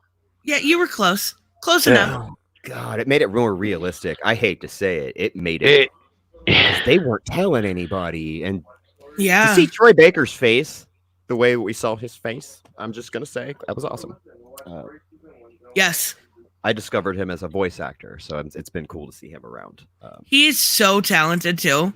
Like so talented. I love his work, his voice acting work, and he's such he did great in this episode, but I had a really hard time as a woman during the fire scene.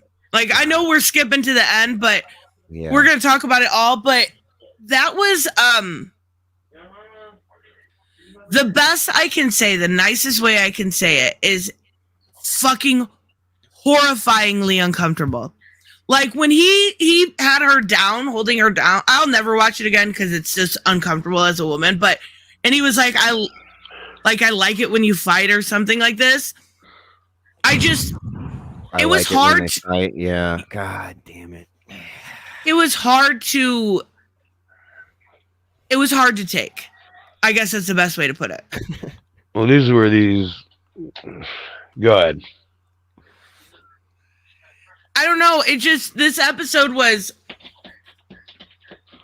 I mean, this is more realistic than anything because it is. It is more realistic than anything because if something like this would happen, those creepy fucks would rise up and do this kind of shit because this is how nasty ass people are. I'm not saying all of them. I'm saying the people that are going to take advantage of groups, and there's more out there and all these people that want to get ahead in front of everybody. Yeah. At the same time, it shows some things never change.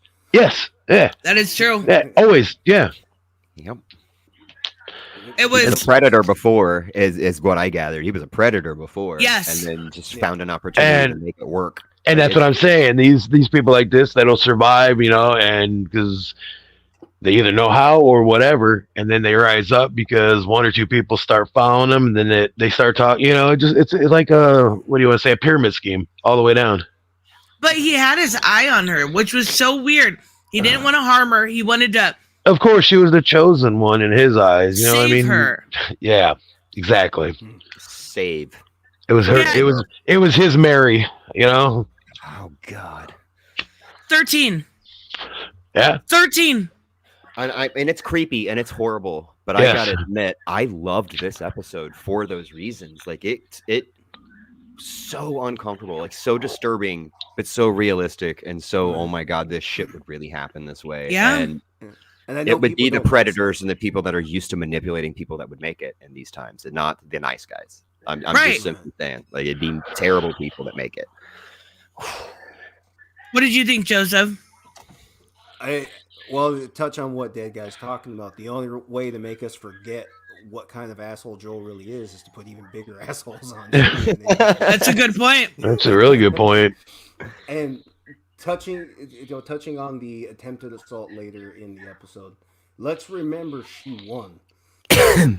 Yeah. I wanted to hit that point home. She won. She didn't just sit down, scream, and say no. She grabbed something and fought back. Yep. Mm-hmm. When the guys around her said no, you can't, she said yes, I can, and she stuck something in his face and won it. And so, to me, that is a goddamn hero. Ellie is my hero. Yeah.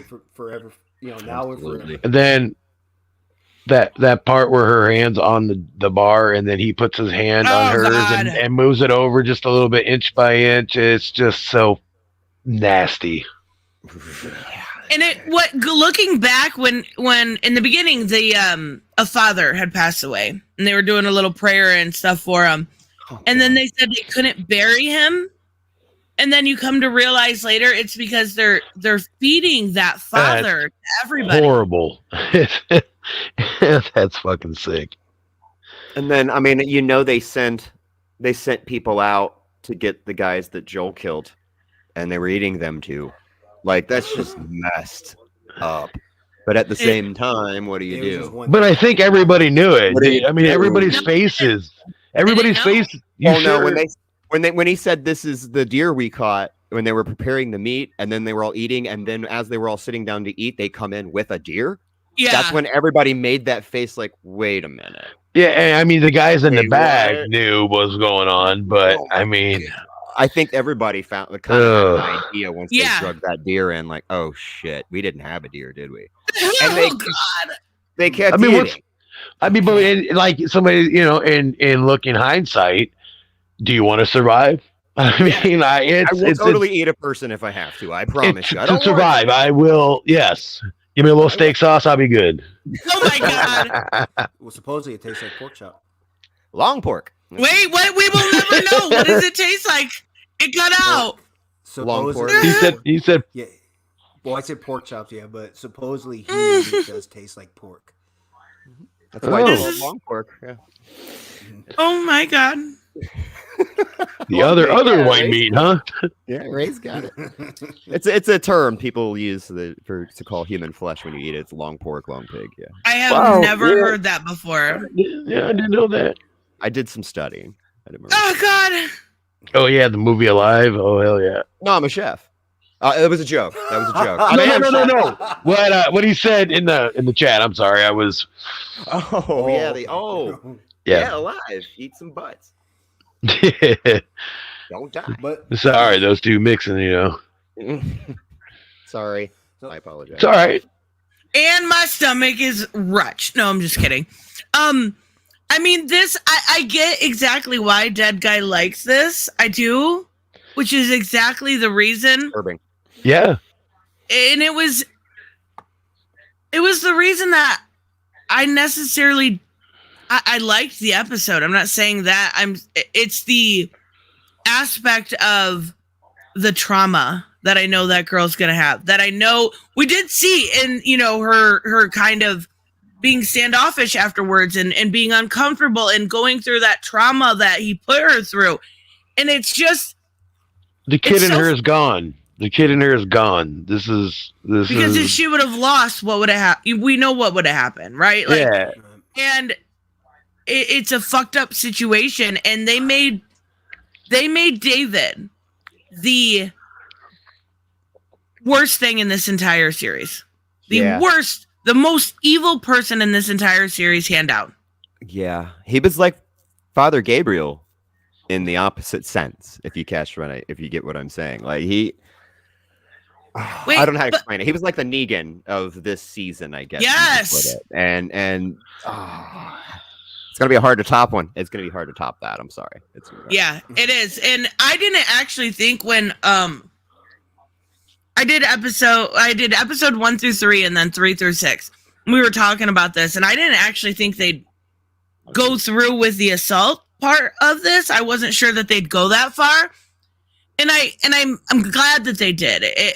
But also in the same sense, I could never watch it again. Like I couldn't. It makes me so uncomfortable. I mean, And, if like- I was, you could watch it again if you were doing it from like first to last. It wouldn't be something you would put on to watch with supper or something like that. No, exactly. Like, yeah, no. But it was. What did you think, Joseph? Like, this episode was from somebody that didn't know the game. So the religion aspect was added, but from somebody that didn't know the games. What did you think about this group that we see here? That they're absolutely batshit, basically. But I want to fight you on something for a moment because there was you brought this up in I think a community post. You Mhm. commented on the backlash to this episode, the comments on anti-Christian bias, and I said yes. Yeah, you're I wrong. said, but well, but let's examine this. Remember, you're talking to an atheist, by the way. Right. But let's examine this. They did not have to make that character religious. He would have been just as cruel without that. I disagree. I think the religion adds an aspect of manipulation, an aspect of reality. It reflects a lot of what we see in the media besides like when it comes to churches. I mean, we don't even have to go into it we know. We've seen it in the media. We've seen the reports. It adds that layer of reality to a show that's I'm not saying it's needed, but I think it was a good addition. I'm not even saying it's inaccurate. I would go as far as to say, like I said a few minutes ago, something like this will show some things never change. You know, the world has the world fell apart, and you still have guys like this. They don't change. They don't go into hiding. They actually keep doing what they do. They keep being predators. You see, they're just guys like that know how to adapt. Okay, so in a world like this, a setting like this, so basically most of humanity is dead. So they just take what they can get. They didn't change as people. They didn't rethink their lives. They just took what they were already doing and found new victims. Fewer Right. victims, but new victims. But what I'm saying, mm, I do agree that what you said adds it. Well, it contributes to the story for sure. But this was basically told before without adding a religious character. Right. So, Yeah. well, what was he in the game instead? It was just the exact same without the religious aspect. He was just the leader of the group without the manipulation through religion. Pretty much, yeah. Pretty much, yeah. He was slightly, but I don't know. In the show, he was slightly more convincing at first. Like, I don't know how to explain it to you, but I think that was the religious aspect, though. He approached as a preacher, so you know. I get you, and I agree with what Tristan had to say. Yeah, and I agree with everything Tristan had to say. But here's what I was getting at there. So yeah, I would say yes to 2 points. Yes, there is an anti-Christian bias, and yes, there are. Here's the problem. Too many Christians don't do enough to separate themselves from the worst. Right. Like the best and or worst they cover it follow up. the same rules. The best and worst Christians follow the same rules, and yet we get very different results. That says to me something's wrong with the rules. But without any real meaningful effort to distinguish yourself, if you're one of the good ones, without any meaningful effort to distinguish yourself from the rest, the people you don't want to be compared to, if you don't believe that's you, if you have the opportunity to separate yourself from them, why aren't you using it? Because these are criticisms that predate all of us, Right? And we still have these conversations today. So I would say, yeah, there is an anti-Christian bias, but the anti-Christian bias is inspired by the people that make all of us anti-Christian to some degree. Somebody, or at least the people that pushed us away from that religion years ago, because we've seen what we've seen what churches do to people. I don't know what's going on there. The only churches I go to is Church's Chicken, and that's a drive-through. Okay, whatever is going on in these churches. Yeah. You can have both conversations at the same time. But yes, something is wrong. If these conversations are ongoing basically since the start of this religion over 2,000 years ago, yeah, something is wrong with the rules. But for the people who say it's an anti-Christian bias, which Christians? I just invite people to actually ask themselves that question. Are you sure it's an anti-Christian bias, or are they against certain Christians? Because you might remember in one of your comments, somebody did say he didn't really care that it was a Christian character. He didn't really feel like it was. He was a Christian commenting, say he didn't really feel like it was a Christian in the moment in the show. He just felt like he was crazy. Mm-hmm. Yeah, and the thing is I do think a lot when it comes to this, supposed anti-Christian bias is because a lot of people use Christianity as a shield. They use it as a shield to be horrible to people, to exclude people. They do use it as a shield to covering up a lot of stuff that we saw coming out in the Catholic Church. A lot of what we see is based in reality. So it's not an anti-Christian bias. It is a window into the real world. Or is that everybody, guys? Wait, what? What happened? Wait, hold on. I can't hear anything. I couldn't hear anything for a moment. Was that? Are you good now? I didn't hear anything. Are you good now? You cut it out. Is that just me? Now you sound. That was just okay. I guess the only thing that I have to say is it was just him. Well, the whole group was fine. They were normal people. They were normal Christians. They didn't do anything wrong. It was just him. So is that an anti-Christian bias? No, you're just telling a story about one character who happened to use religion and took advantage of his flock. The flock was fine. They weren't doing anything wrong. So I don't see the anti-Christian bias. I see it. You just happen to have the religion in the story. And Christians can be kind of sensitive. Some Christians be very sensitive. You say something negative about the religion, and they're like, "Oh well, let's witches burn them down." And to me, I felt like maybe they were just sensitive about it. Maybe they took it personally. Maybe they've had situations like this happen to them, so they were, you get what I mean? Right. Like it could be that. Yeah. I didn't see it, and I'm an ex-Christian, so I didn't see it like that at all. But that's just my perspective. And I do think a lot of it is it's what we see now in society. Anything is easily offensive, right? So if you see any part of yourself, whether it's a white male, a white female, whatever, a race bend to this, it's a lot of outrage culture. So I don't really take it as seriously as some of the other people, because I think it told what it wanted. It told that this man used his Christian status as a way to manipulate Ellie, as a way to look good, and as a way to get her guard down. And that's, I think, what they actually did was really smart, because it did add that layer of absolute horror to, at least for me. They took somebody that commonly, even if it's not any of us, but commonly this is somebody that other people would have trusted, and they showed he's actually not that good at all. He's not good inside in any way whatsoever. So no. I agree with you that it was useful, but like I said, I didn't see the original story, so I don't know how sharply, if at all, it differs from, say this from the series to the game. I don't know any key differences, but you all said that was not a Christian character originally. So when I say, it didn't have to be a Christian character, they can if they want. I believe the artists should speak for themselves. You know me. I believe the artist is there to speak for themselves, not for us. But that does happen a lot. It is true that and I have serious criticisms of the religion too. I just said a few of them a few minutes ago.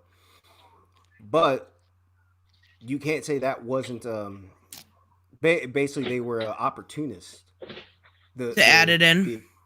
The creative team, that they weren't opportunists, that they weren't opportunists about this. I think that's fair. Fair enough, at least. They didn't have to do it. It was just... Yeah. So I don't think people are wrong to say there is an anti-Christian bias. But to anybody listening to that, I challenge you to ask yourself which Christians, because you're not all the same, and you know that. That is absolutely true. Who's that? Well, alrighty then. Not mine. Hooded's muted. Anyone have a ghost cat? Ghost cat. Ghost cat. You're hanging out with Ghost Dad? Mine. Oh my goodness. Okay, so episode 9. Okay, I have to say right away, I love how beautiful it was that Ashley Johnson gave birth to Ellie as a character in the games, and then literally gave birth to Ellie as a human in this. I thought that was so poetically beautiful. Mm-hmm. And she did so good. Yeah, I did. And dude, when I thought, wait a minute, where have I seen her before? And then it dawned on me. I went, oh no! I was really excited. But go on, I'm done. No, it was so great. And then we kind of got an explanation as to why Ellie is immune. Kind of. Like, it doesn't make sense in my head, though, because she got scratched right as she was giving birth. Isn't it something? I think it had something to do with the umbilical cord.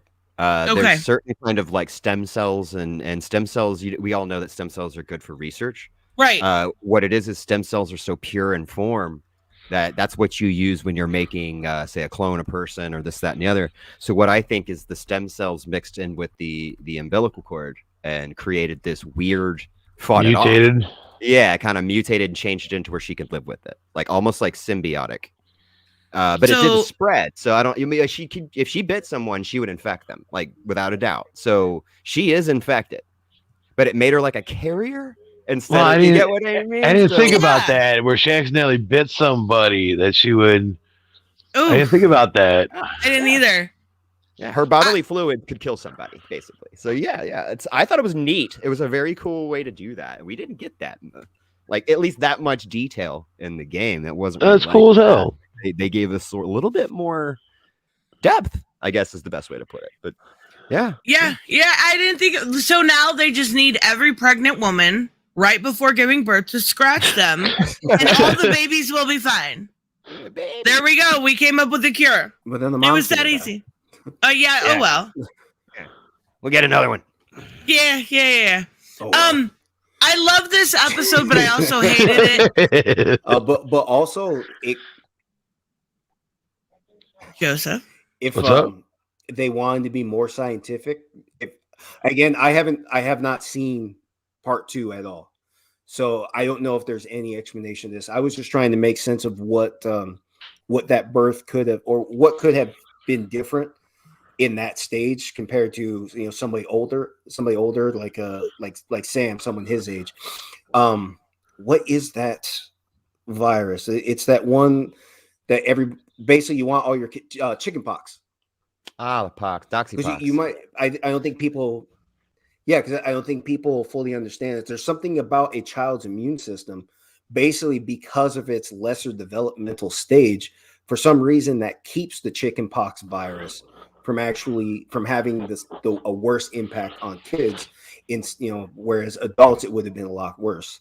Right. Make it sterile. So to me, that And if I'm trying to form a fan theory on why that would have worked, that would have been my best guess. Isn't chickenpox when you're older than it Someone shingles? take over because audio is really cutting out for me. Oh, okay. No, I have a love-hate relationship with this because I wanted more. And it was the shortest episode. I love the giraffe scene. Love that we got the kind of, Joel was reaching out in this episode instead of Ellie. I thought that was great. And also I thought him telling the story of him trying to commit suicide was a layer that we hadn't seen previously. I thought it was really smart. Because that was his way of Trusting, kind of showing trust. Not only that, but like she was going through a lot. Her headspace was not there, and he was kind of trying to tell her, look, I've been in a not the same situation, but in a really bad situation, and I know what it's like, and I can empathize and let you know that time heals. Like, these are certain things that can happen, and he was kind of trying to help her out in his own, like, Joel way. But, I know it ended exactly like the game, and I kind of didn't want that. I'm not going to lie. How else, though? I mean, I know. Yeah. I think it was a great ending. Yeah. I wanted more. But it put us right there, didn't it? It put us right there. Like, they almost can't waste any more time. We'll get a few filler episodes and then it's on. So I don't know what people are expecting next season. But Oh my God. It's going to be amazing. Strap in. Yep. Yeah. But are Joel and Ellie basically done? No. Like in that sorry. Okay. No, definitely not. There's some Okay. amazing flashbacks in that. Oh God, when they're at the space station. Oh, I love it. It's so sweet. It's so good. I wonder if they're going to building up on the Abby side too. That's going to take a while. So yeah, that's good. Good. It's good. Oh, they also had the voice actors from Abby. The voice actress Laura Bailey that played Abby was one of the nurses. Okay, cool. I thought that was so cool how they included like everyone, right? Like those are like Easter eggs for me. That's neat. Okay, cool. I thought that was cool, but we knew what was gonna happen. We knew that he was gonna go get her. We knew, even Maureen down to how she was laying was so perfect. My biggest it's not even really a criticism. If I come out of this just wanting more, that's really good. Like they got you. Yeah, but that also raises the question that I kind of wanted to ask you guys. When it comes to this series, did Joel make the right decision? Absolutely, yes. No, Finally. No. In a sense of greater good, no. He made a very, very selfish decision. He made the right he made the right decision in my eyes.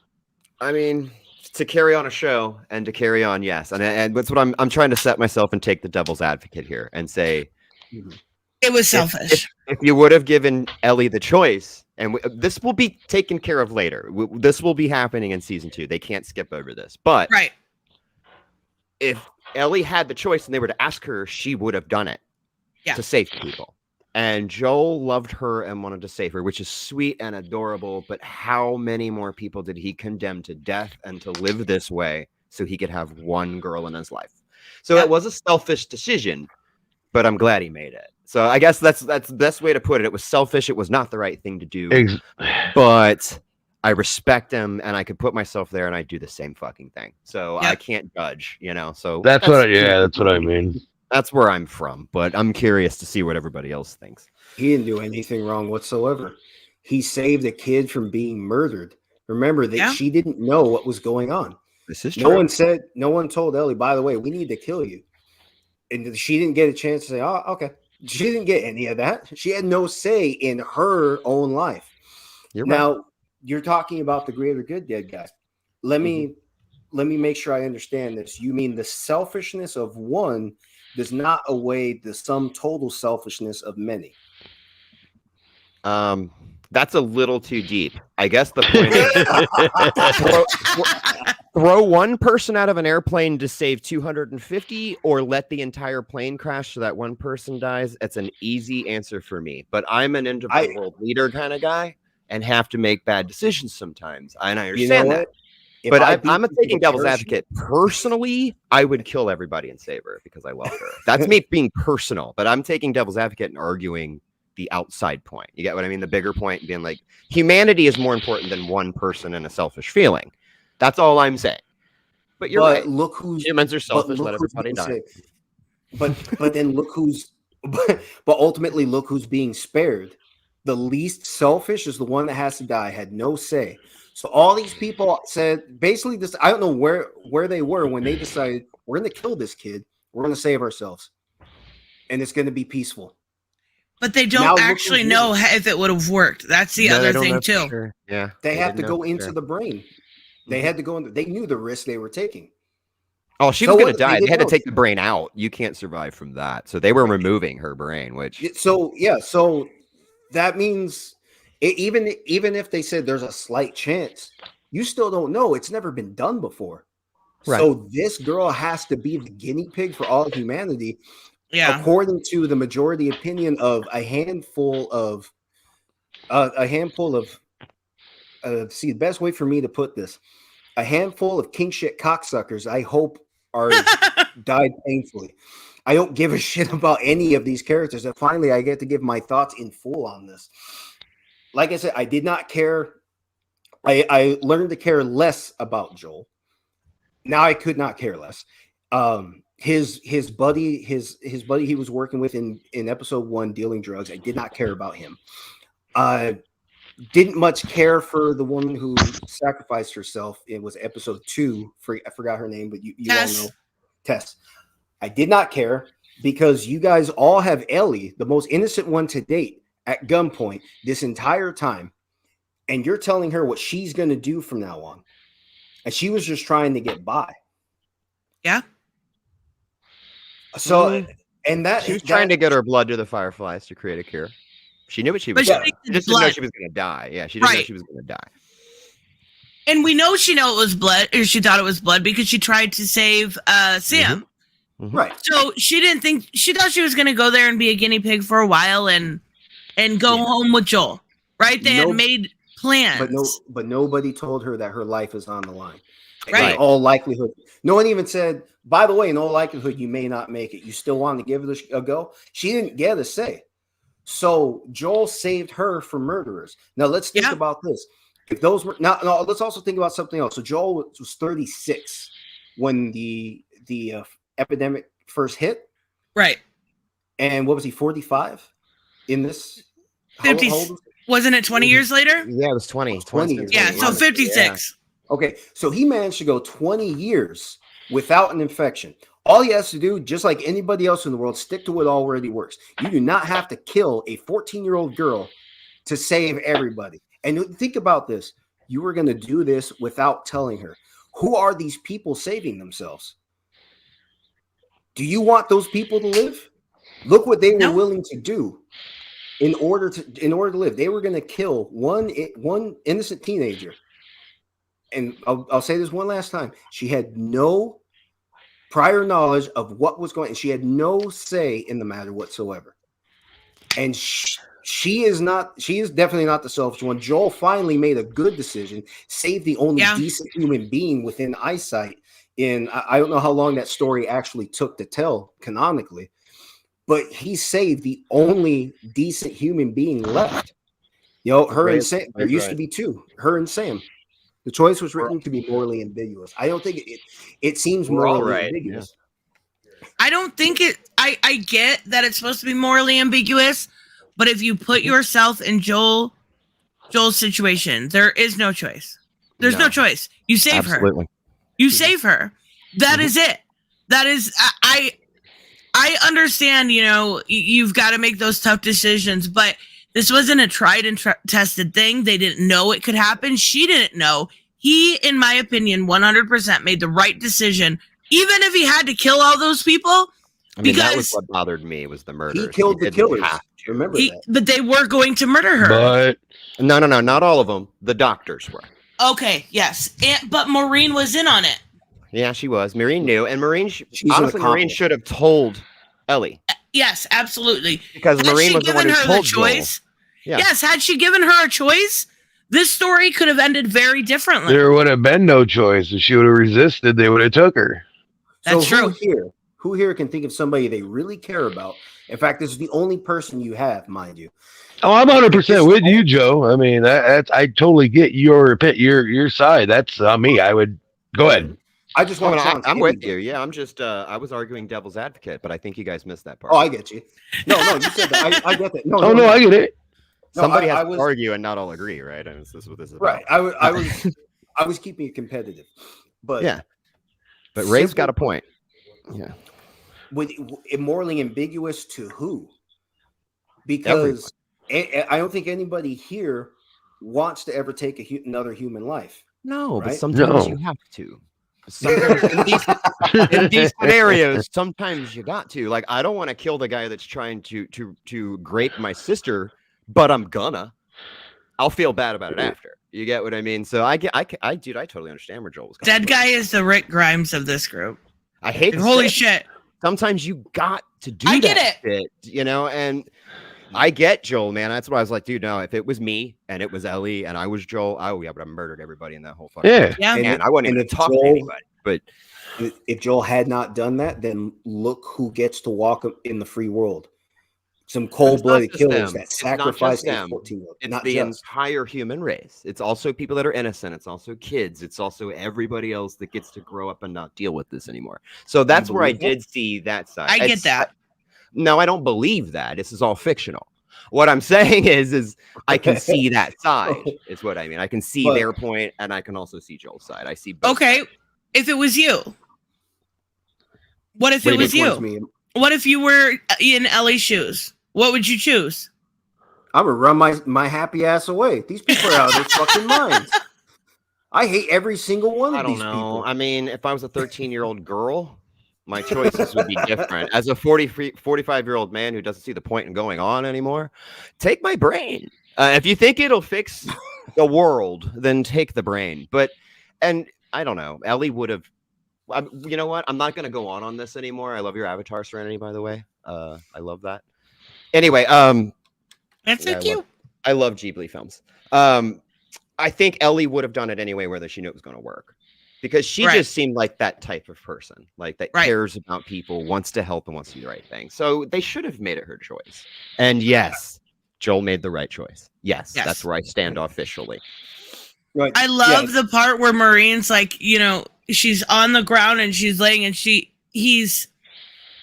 saying you don't have to do this. And he's like, but you'll come for her. Yeah. That to me was so symbolic of that protector, that amazing person that just takes charge and thinks he knows what's right in that situation. And that's where I come back to the theme of love, because that love is so strong. That bond is so strong. He will do anything for her, even if, depending on where you side on it, even if you think it's the wrong decision, that decision was made out of love. And I think that's what's so special about that relationship. But should he have lied? No. Yes. He fucked up. Absolutely should have lied. Keep her away from the. That's the only way to save her. She knows he lied. She knows he lied. He's already ruined. She knows. He's damaged the relationship. If you can't trust him. And then she also doesn't understand. But then he would have lost her at that point if he would have told her the truth.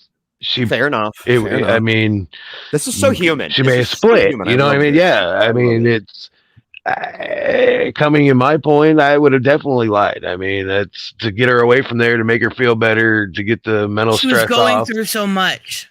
I mean, I know it was a white lie, you know, but it come back to bite you in the ass. Yeah, but you deal with it then. So that's the thing. I mean, it's also the very protective side of him, right? Because parents lie to their kids all the time to protect them. All the time. I love and all that's what he's doing. Is that the biggest lie your parents told? Yeah. That was a bad joke. That was a bad joke. That was good. No, but here's then mom said, by the way, we do like you better than your shit awful brother. But so sorry, continue, or if you have more to add. No, I'm just saying she was going through so much at that time period that telling her the truth, telling her everything that just had went down could have collapsed her psyche completely.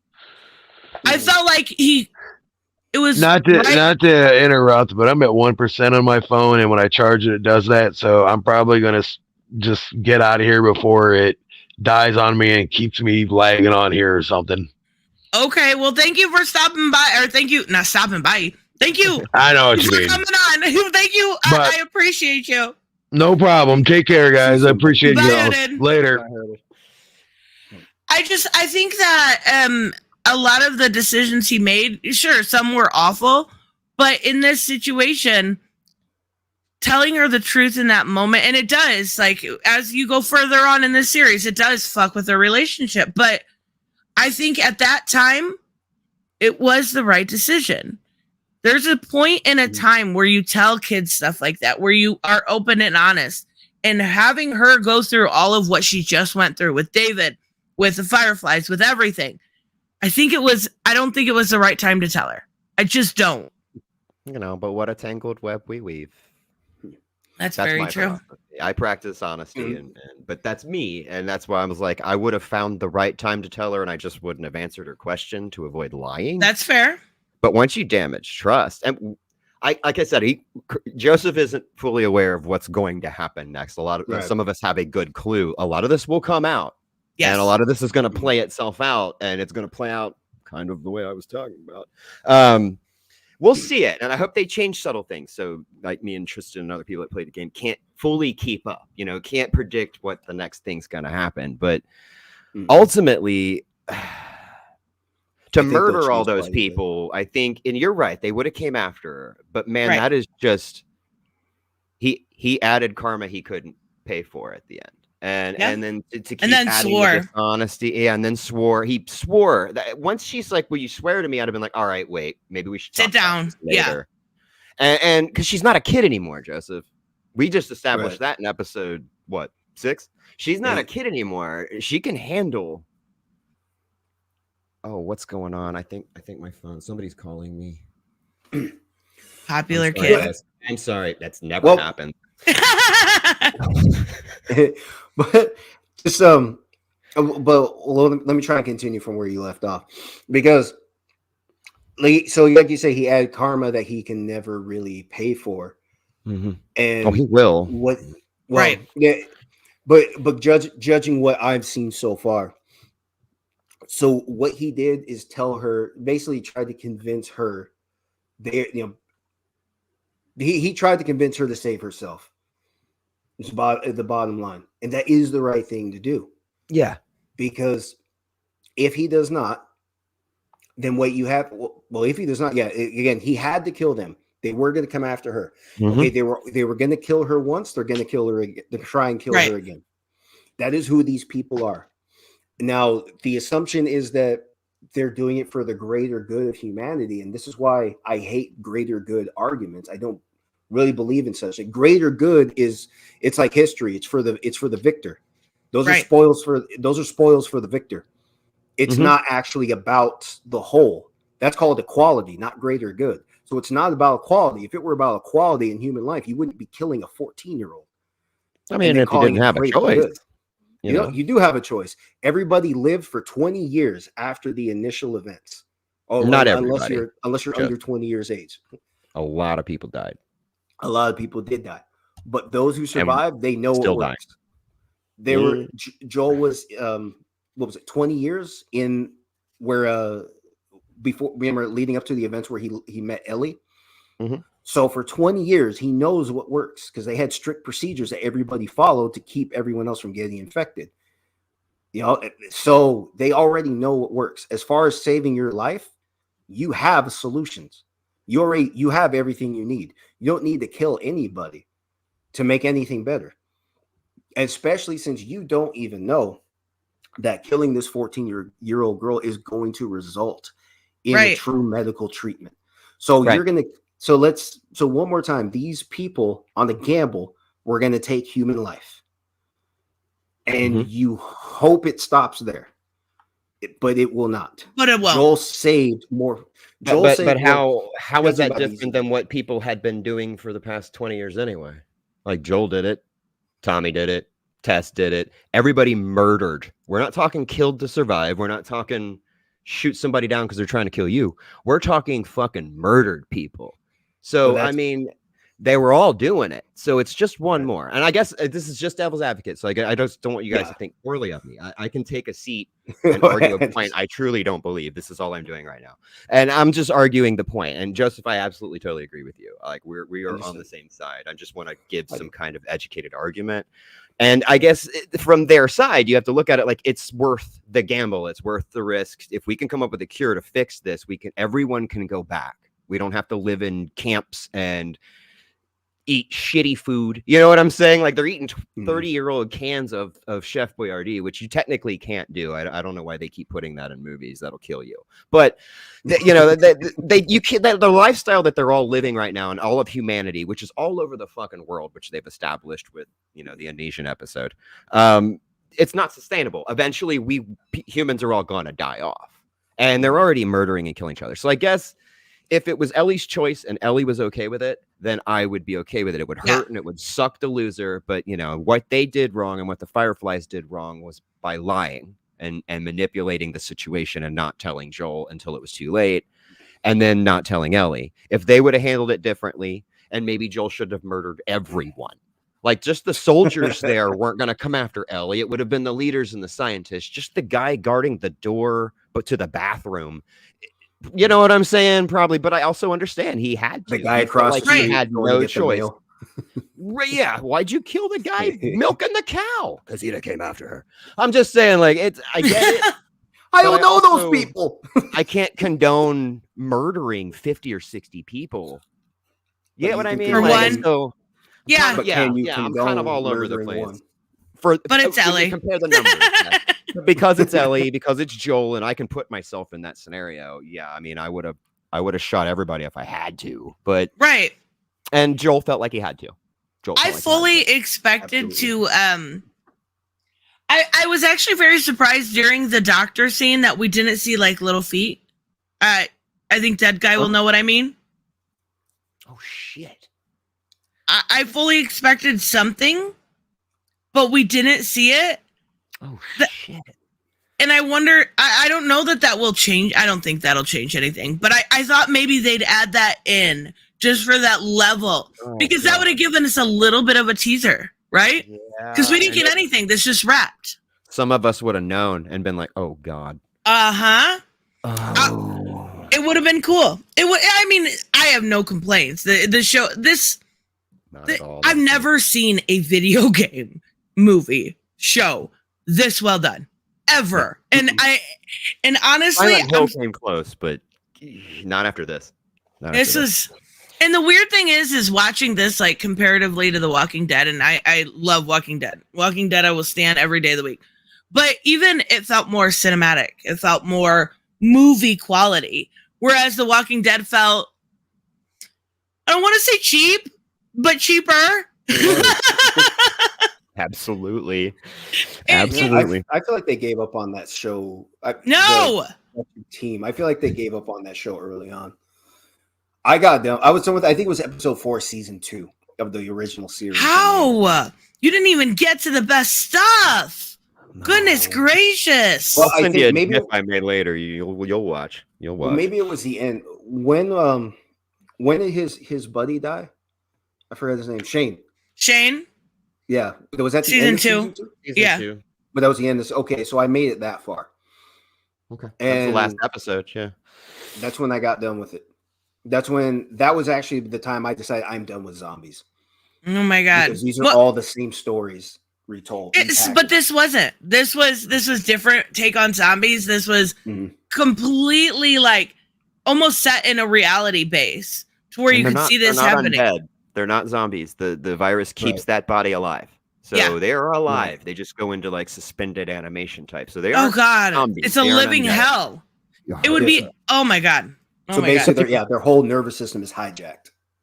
Yeah. By the phone. And it's basically moving itself. And dude, they did change this a little bit in the show versus the game. Tristan knows. The spores and everything were a little different in the game. That's how it spread. Yes. Yeah, here you it's use strictly bite and bodily fluid. Yeah, and yeah, the gas mask, that was really cool.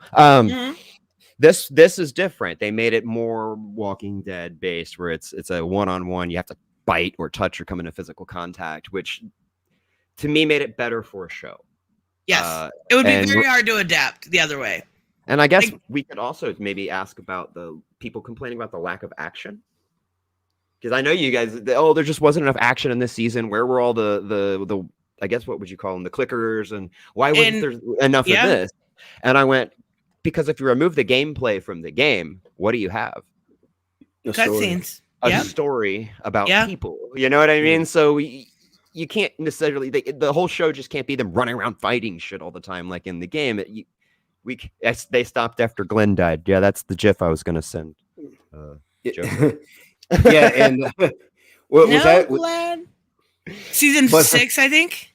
Yeah. The end of season 5. Oh, Glenn. No, I remember. Was it 5? Or was it 6 I remember or hearing 7? I don't know. 6 or 7, maybe. I Almost everybody. I love that, but it brought in Negan, so it's cool. And then the Whispers. Come on now. Whispers were so fucking creepy. I liked. But it got a little soap opera-y. And I'm a comic guy. So in the comics, Carol bothered me for the first 5 seasons. Like, she shouldn't even be here. Daryl and Merle weren't even in the comics. And he became a fan favorite when he didn't even exist in the first I didn't even like Daryl. Oh my god. Daryl drove me crazy. He just growls through like 10 fucking seasons. Like, it's so unrealistic that he wouldn't cut his fucking hair. Come on now. Just cut it. Wash it once for me, please. Are you wearing a garbage bag duct tape to yourself, Daryl? Everybody else has apocalypse shirts with pockets made out of jeans, and you're wearing a garbage bag, man. Like, we live in a town now, buddy. You don't have to dress like that anymore. Yeah, you can take a shower. It's cool. It's cool. His mullet makes him look like Cousin It. Oh my god. No. Like, I will say though, like the Whispers, I still, even later on in the seasons, that scene with the pikes with the heads, oh fuck, it was horrifying. Yeah, good show. That was but it different. On my computer forever. Man. I cried so much. So much I cried. Oh, when they got to the what was that kid's Aaron? No, Henry. Henry, when they got to Henry's head and Daryl wouldn't let Carol look, I about lost it. That's I did lose it. Oh God! No, Carol's gonna never come back from this. Poor Carol and her kids, all of them. She shouldn't even be here. All right, guys. Well, we are going to wrap up. I freaking love this show, you guys. If you haven't seen it, you know the spoilers by now, but you're gonna love it. Joseph, I am very curious. After I play at the end of the month, I think it's the 28th or the 23rd, I'm going to start playing the part 1. I am very curious. Okay. I'm going to play part 2 after that because I want to see your reaction.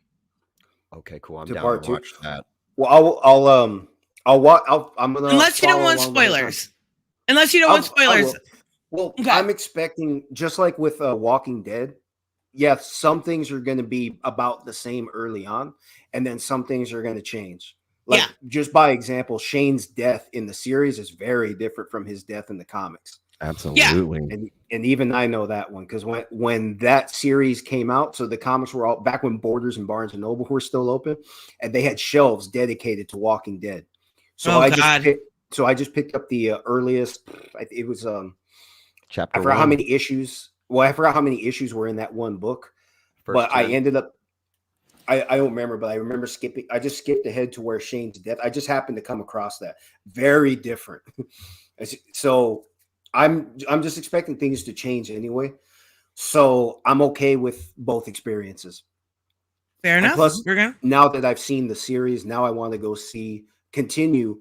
I think I'm going to buy the game myself. I'm going to buy part 1. Hell yeah. Oh So- man. Yeah. And but I'm it's got like 3 remakes and remaster and this and that and that. Yeah. Mhm.